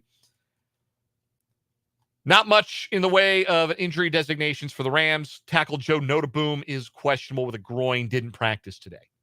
Lions and Buccaneers. Long list for the Lions. No Emmanuel Mosley tore his ACL last week. He's out for the year. They haven't put him on IR yet, but they probably will tomorrow or Sunday. Jahmyr Gibbs is out with a hamstring injury. Zonovan Knight is out as well. It's listed as Bam Knight now on the roster. Used to be Zonovan Knight, former Jet. Now he's Bam Knight. Brian Branch, rookie safety, is also out for the Lions with an ankle injury. Tight end Sam Laporta, though, expects to play, though he did not practice with a calf injury today. He is listed as questionable. Shaq Barrett, questionable for the Bucs with an illness. That's the only player with a designation for Tampa Bay. For the Eagles and the Jets, Eagles are going to be without defensive tackle Jalen Carter, the stud rookie out of Georgia. He's got an ankle injury. Didn't practice, won't play. Darius Slay is out with a knee injury. That's a blow to the Eagles' secondary as well. For the Jets, no DJ Reed, the former K-State Wildcat, going through a concussion protocol, and he was limited this week and will not play. Neither will fellow corners Justin Hardy and Brandon Eccles. Tackle Billy Turner is questionable. Giants and the Bills are your Sunday night. This is the Sunday night game, guys. Sunday Night Football. Giants, Bills. Revolting. Gross. No, thank you. Daniel Jones out for the Giants. Tyrod Taylor will start at quarterback in his stead. Andrew Thomas starting tackle. John Michael Schmitz starting center. Remain out with injuries. Matt Pert, backup tackle. He's out as well. Evan Neal, questionable. Their other tackle. Saquon Barkley, though, questionable with his ankle injury. Bills list both of their tight ends as questionable. Dalton Kincaid and Dawson Knox. Kincaid's in concussion protocol. Knox has a wrist injury. Dane Jackson, a foot injury at cornerback. He's questionable as well. That's your injury report for Sunday. One last headline, two last headlines to get to. We'll get to this one really quick. The Big 12 men's basketball preseason poll came out today. You'll be stunned to hear that Kansas is the preseason favorite in the Big 12, receiving 12 of the 14 first-place votes. Houston ranked second in the preseason poll. They got the other 2 of the 14 first-place votes. Texas, Baylor, TCU, 3 through 5. Then Kansas State at number 6. Feels about right to me. He did lose 2 All-Americans. It's hard to replace. I think they did really well in the transfer portal, but it's hard to replace 2 All-Americans. So I think 6th for Kansas State is a pretty reasonable place to have them in the preseason poll, behind a Texas team that went to the Elite Eight, behind a Baylor team that has the newcomer of the year and returned some studs. I don't know that I'd have Kansas State behind TCU personally. I would argue for Kansas State over TCU, but I understand TCU has a first-team all-conference preseason player in Emmanuel Miller, and Kansas State doesn't. And if that's the differential for you, I understand. Iowa State rounds out the top half. They're 7th. Texas Tech 8th. West Virginia 9th. Oklahoma State 10th. Cincinnati, Oklahoma, BYU, and UCF bringing up the rear. UCF, 14 last place votes. BYU only got 1 vote above 13th. So the bottom of the league, pretty clear, it would appear, that folks expect those 2 newcomers to struggle in particular. And a quick Major League Baseball playoff roundup for you. Thanks to their 3-1 victory over the Atlanta Braves last night, the Philadelphia Phillies are back in the NLCS for a second straight year. So the League Championship Series are set. You've got the Battle of Texas in the American League, the Texas Rangers and the Houston Astros. In the National League, a pair of wildcard teams, as it's the 90-win Phillies and the 84-win Diamondbacks, while the 104-win Braves and 100-win Dodgers sit out the rest of the way. Game 1 of the ALCS is Sunday. Game 1 of the NLCS is Monday. We have spoken plenty, so I won't belabor the point too much. And I'll just try and condense my final thoughts about the new playoff format. It is not great that 6 out of 6 100-win teams the last 2 years have been eliminated in the division series. It's only 2 years, so we don't know if it's a feature or a bug. It can't be a feature. If it's a feature, if we get more of this in the future, that would not be good, that the 100-loss teams are maybe suffering by the 5-day layoff, and that's tough for them to overcome, and you're seeing more of those teams lose than not in the division series, then it might be time to take a look at the format a little bit, because you do want to incentivize regular season excellence, because you want to make the regular season matter. But at the same time, it is also fair to point out that this year in particular, these particular 100-win teams were vulnerable in the playoffs. The Orioles did not have great starting pitching and were young. The Dodgers did not have great starting pitching. And the Braves ran into a team in the Phillies that might just be, even though they were 14 wins worse in the regular season, Philadelphia just might be their equal. Like, they really might. Philadelphia started 25-32, and they were basically Atlanta's equal for a large chunk of this season. They just might be really, really good. So, again, I don't want to wring the hands too much about the playoff format. I don't love it. I think fewer playoff teams is better. I think in the long run, if you keep having 100-win teams sit 5 days and then get beat in the division series, you're by lesser teams, you're going to have to look at the format and say, okay, we got to reward regular season excellence. Otherwise, nobody's going to try to build a 100-win team anymore. That will have to happen. But I think we're a few years and a few more data points away from saying that definitively. That's a wrap for our 580 Sports Talk headlines. When we come back, we're going to hear from KU's stud pass rusher, Austin Booker. He talked to Brendan and I earlier this week. We're bringing that conversation to you next as 580 Sports Talk rolls on a Friday here on WIBW.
580 Sports Talk. Brendan and Dan here with you this afternoon. The Kansas Jayhawks 5-1 to start the year for the second season in a row, heading into a major contest against Oklahoma State this Saturday. And to talk all about everything going on with the Jayhawks, we welcome in the star defensive end for KU's defense, Austin Booker. How about 5 sacks through his first 5 games as a Jayhawk? And Austin, thank you so much for taking some time for us today. Let's just look big picture at this first half of the regular season.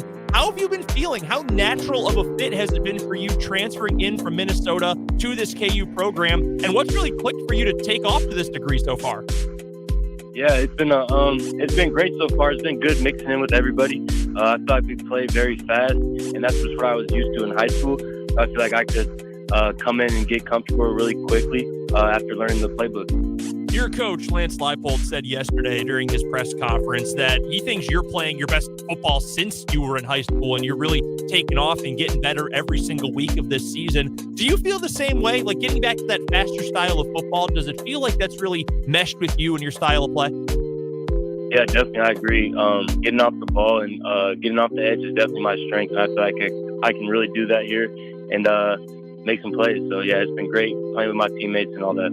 Speaking of your teammates, I know that defensive line group and really the defense as a whole going into this season, there was a lot of talk from the outside world about, we got some questions. Can they get after the quarterback? Is there enough depth? Is there enough size? You guys have blown by, I think, everybody's expectations so far. We already mentioned the stats you have on the season with those 5 sacks. Jeremy Robinson's had a good year. Devin Phillips, another transfer in, he's had a great year. What can you say about this defensive line group and the way you guys have played so far as a group? Yeah, it's great. We just have competition every day, and that forces us to get better. When you got someone behind you that can step in, you can go your full speed, and the person behind you can come right in and do the same thing. So it's been great playing with those guys and being competitive during practice and just getting better all year. I know that Coach Leipold and your defensive coordinator, Brian Borland, as well, have talked a lot all year in the preseason as well about how important it is to get a rotation up front, to be able to bring in 2 defensive ends for one play, sub them out the next play, and keep everybody fresh. Same with the defensive guys on the interior as well. I know as a player you never want to come off the field, especially if you're on a heater, but how much do you think that has helped this group to be able to take a play off and have someone come in for you and to keep those fresh legs for a full 60 minutes? Yeah, like you said, no one wants to come off the field, but when you're confident in the guy behind you, it makes it really easy to go your hardest and know when you're tired, so your other guy can come in and finish the job off for you. We're talking to Austin Booker, the redshirt sophomore defensive lineman for the Kansas Jayhawks here on 580 Sports Talk. Austin, you guys are coming off of that win over UCF, and it was a win where it felt like you guys got to be bullies a little bit, both offensively and defensively. As a lineman, how much fun are games like that when you feel like you control the trenches for football? Yeah, being dominant on the line of scrimmage is one of the most fun things for us. And when we're all doing it together, it makes it even more fun. Just clicking together and knowing we can win games like that is a great feeling. You practice against that offensive line every day, of course. How have you seen those guys on that side of the ball improve, and how much fun is it to watch them have the kind of game where they're paving the way for nearly 400 yards of rushing? Yeah, it's great because when we're getting when they're staying on the field and we're getting off the field, it's the perfect game for us. And just looking back at the game, seeing all the pancakes and physical plays they had, it's a really good feeling. Austin, you are a transfer this year from Minnesota to Kansas. You went through the transfer portal and chose Kansas. Has the choice of Lawrence and the choice of this football program, has it been everything you expected? And are there some things maybe that have even been better than you expected about your Kansas experience so far? Yeah, I honestly didn't come in with too much expectations. I knew they were very kind to me, bringing me in. I didn't have any film coming from my first school, but they knew they were confident in me, and they knew what I could do. So coming in like that, it's been great, and they just keep having confidence in me. I keep going out there and doing my thing, so it's been a really good click so far. Beyond football, what have you enjoyed about being a student athlete at the University of Kansas?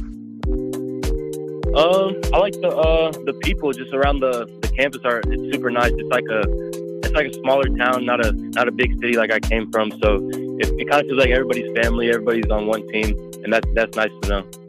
You mentioned being from a big city. You're from suburban Indianapolis, Greenwood, Indiana, Center Grove High School, where you won a state championship.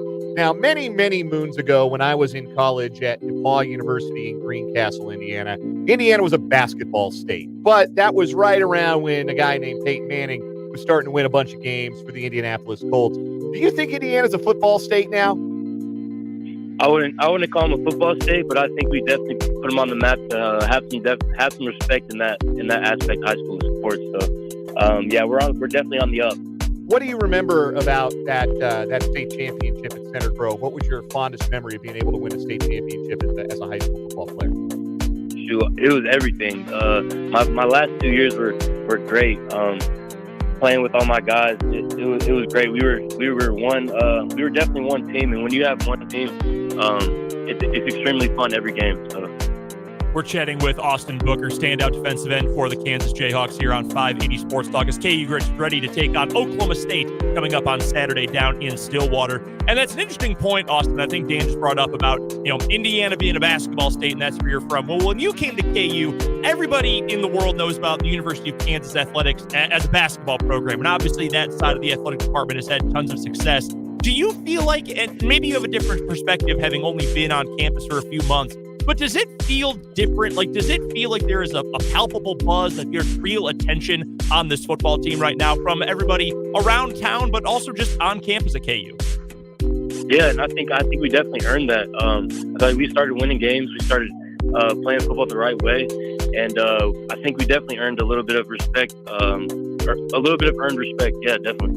Now, I also wanted to mention, talking about transferring in from Minnesota, you're not the only former Golden Gopher on this defensive line for KU this year who transferred in this year. That also includes your buddy Gage Keys. I know he was hyping you up on Twitter after the game this past Saturday against UCF when you had the sack and the forced fumble. How much easier has that made your transition to KU, coming in with a guy who's already been your teammate for a while? Yeah, man, that's my guy.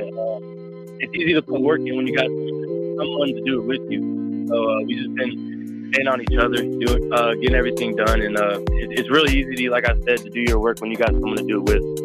We're halfway through the regular season this year, Austin, and obviously you guys have so much still that you're hoping to accomplish this year. One win from bowl eligibility. KU hasn't had a winning season overall record-wise since all the way back in 2008. So many goals out there still in front of you.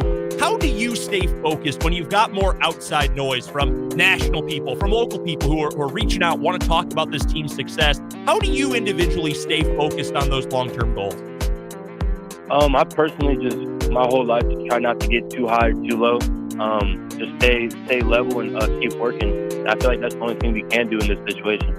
Last few questions we've got for Austin Booker, defensive end for the Kansas Jayhawks, ahead of Saturday's matchup with Oklahoma State. And let's go to that game, Austin, against OSU, coming up on Saturday. It'll be your first trip down to Stillwater. What do you know about this Oklahoma State team, especially on offense? And what do you think, don't have to get any state secrets here, but what do you think you guys defensively are going to have to do to pick up another win? Oh, we're just going to have to play hard and do our job. Last week we saw that work in the first half, holding them to 0 points. So I think when we do our job and we stay level-headed, I don't think we can be beat.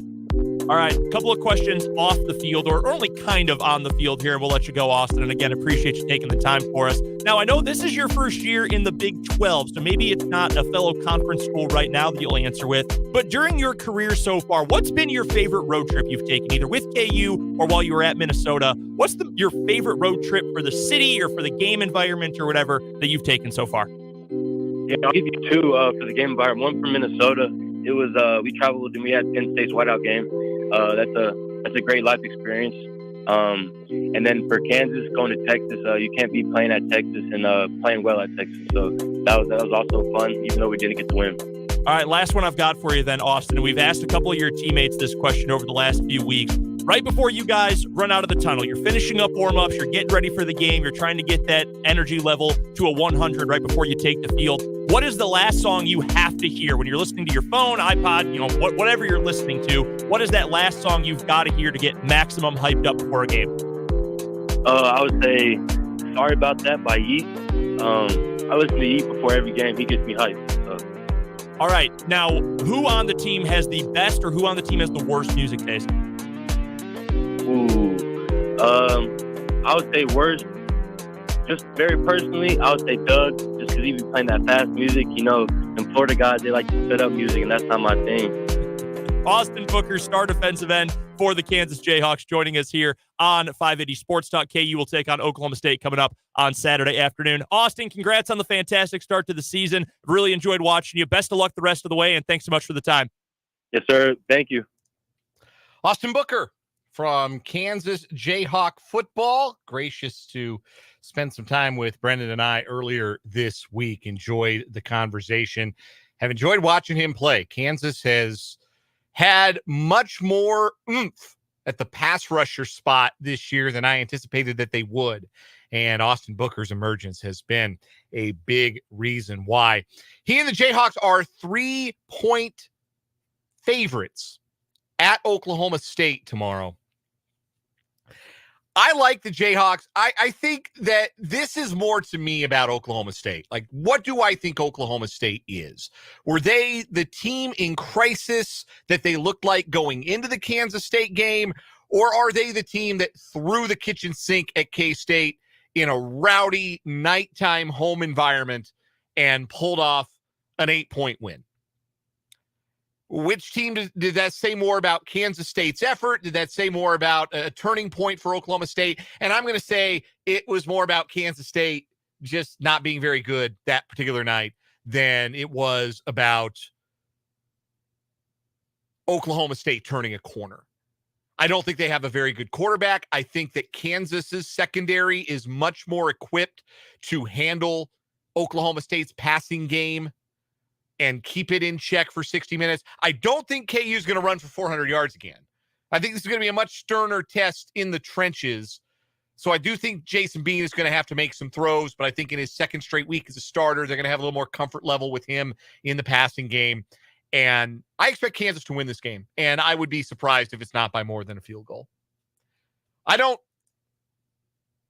know that I'd say blood bank lock of the week here, but I am going to go with KU to win that game and cover the 3. I like the Jayhawks in this matchup. I think they're a better team. When it comes right down to it, I think they're the better team. And I don't think Oklahoma State has really turned a corner. I still think they've got a lot of things wrong, and I think that Kansas will be able to exploit their weaknesses and probably not turn the ball over so much if they can avoid the turnovers that Kansas State could not. Because if Kansas State didn't turn the ball over 3 times, they win. So KU takes better care of the football. I think that they will come out of Stillwater with the victory.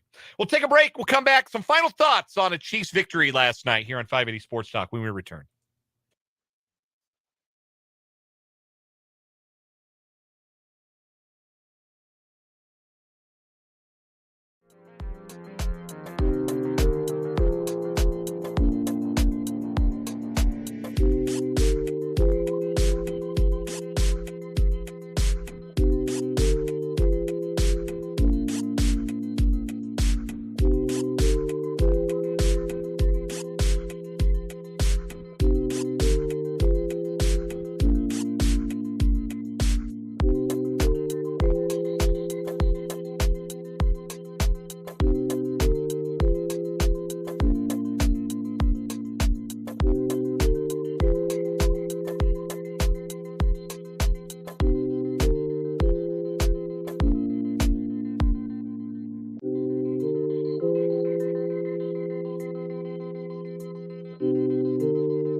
5:49 here on 580 Sports Talk. We're rounding third, heading for home on this edition of the program. Don't forget, we got high school football coming your way tonight here on 580 WIBW FM 104.9. It is our Lewis Toyota High School Football Game of the Week. Shawnee Heights hosting Topeka West in United Kansas Conference action. Both teams looking for back-to-back wins after victories last week. And we will have the action for you right here. 6:30 pregame, 7 o'clock kick. Brendan Dworzinski on the call. Greg Akagi in the booth with him. Yours truly down on the sideline, unless the wind blows me away. 6:30 pregame, 7 o'clock kick from Tecumseh tonight on 580 WIBW. Last night, Highland Park snapped a two-game losing skid. They beat Kansas City Northeast 36-0. Other prep action tonight. Hayden's at home against Holton. That's always a fun one. Hayden trying to remain unbeaten. Topeka High's at home as well. Hummer Sports Park, they take on Junction City in a Centennial League game. Also, Centennial League action, Washburn Rural at Emporia. If Rural wins, they remain unbeaten and clinch the Centennial League title. Siemens at Baser Linwood tonight. Rossville's on the road at Pleasant Ridge. Paravel, they've been red hot. They host Chase County. That's a big game tonight. That game is at Seaman High School if you want to see some 8-man football in the area tonight. One last thought on the Chiefs beating the Broncos 19-8 last night on Thursday Night Football. It may not have been quote-unquote pretty, but I think every win in the NFL is beautiful in its own way, particularly on Thursday Night Football. And I think what we just have to get used to as we talk about the 2023 Kansas City Chiefs is that this is a different football team.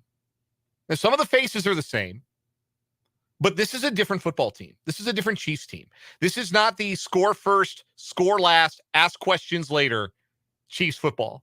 This is not, we might give up 30, but we're scoring 35 Chiefs football. This is the ultimate complementary football Chiefs team. Mitch Holthus talks about complementary football a lot. We all talk about complementary football a lot. This is the ultimate complementary football Chiefs team. And it starts with the defense. Playing at the level they're playing at right now. Forcing turnovers. Forcing punts. Special teams. Giving the Chiefs the ball in good areas. There's a good punt return last night by Montreal Washington. Obviously, special teams hero last night was Harrison Butker. And his big leg, he knocked home 4 field goals, including that 60-yarder at the end of the half. That was a huge kick and a big moment in the game, plus the 52-yarder to seal it. And the offense still has Patrick Mahomes. There's only but so bad you're ever going to be on offense. If this feels bad for the Chiefs, just keep in mind, good is going to look really good because number 15 is taking the snaps. It's just a different team. It's not the score fest. It's not Mahomes throwing for 350 and 6 touchdowns every week. It's not. This isn't 2018. This isn't 2019. This is a complimentary Chiefs football team with a defense you can win football games with. And oh, by the way, an offense still led by the best player in football. It's a pretty good mix. It's how you get to 5-1. It's how you prove you're still the top dogs in the AFC. Final word coming up next here on 580 Sports Talk.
Final word for me on this edition of 580 Sports Talk.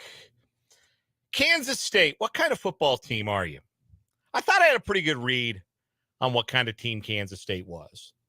And then they went to Stillwater as a double-digit favorite, and they played about as poorly as they've played throughout the entire Chris Kleiman era, and they lost a game that I really didn't think they had any business losing.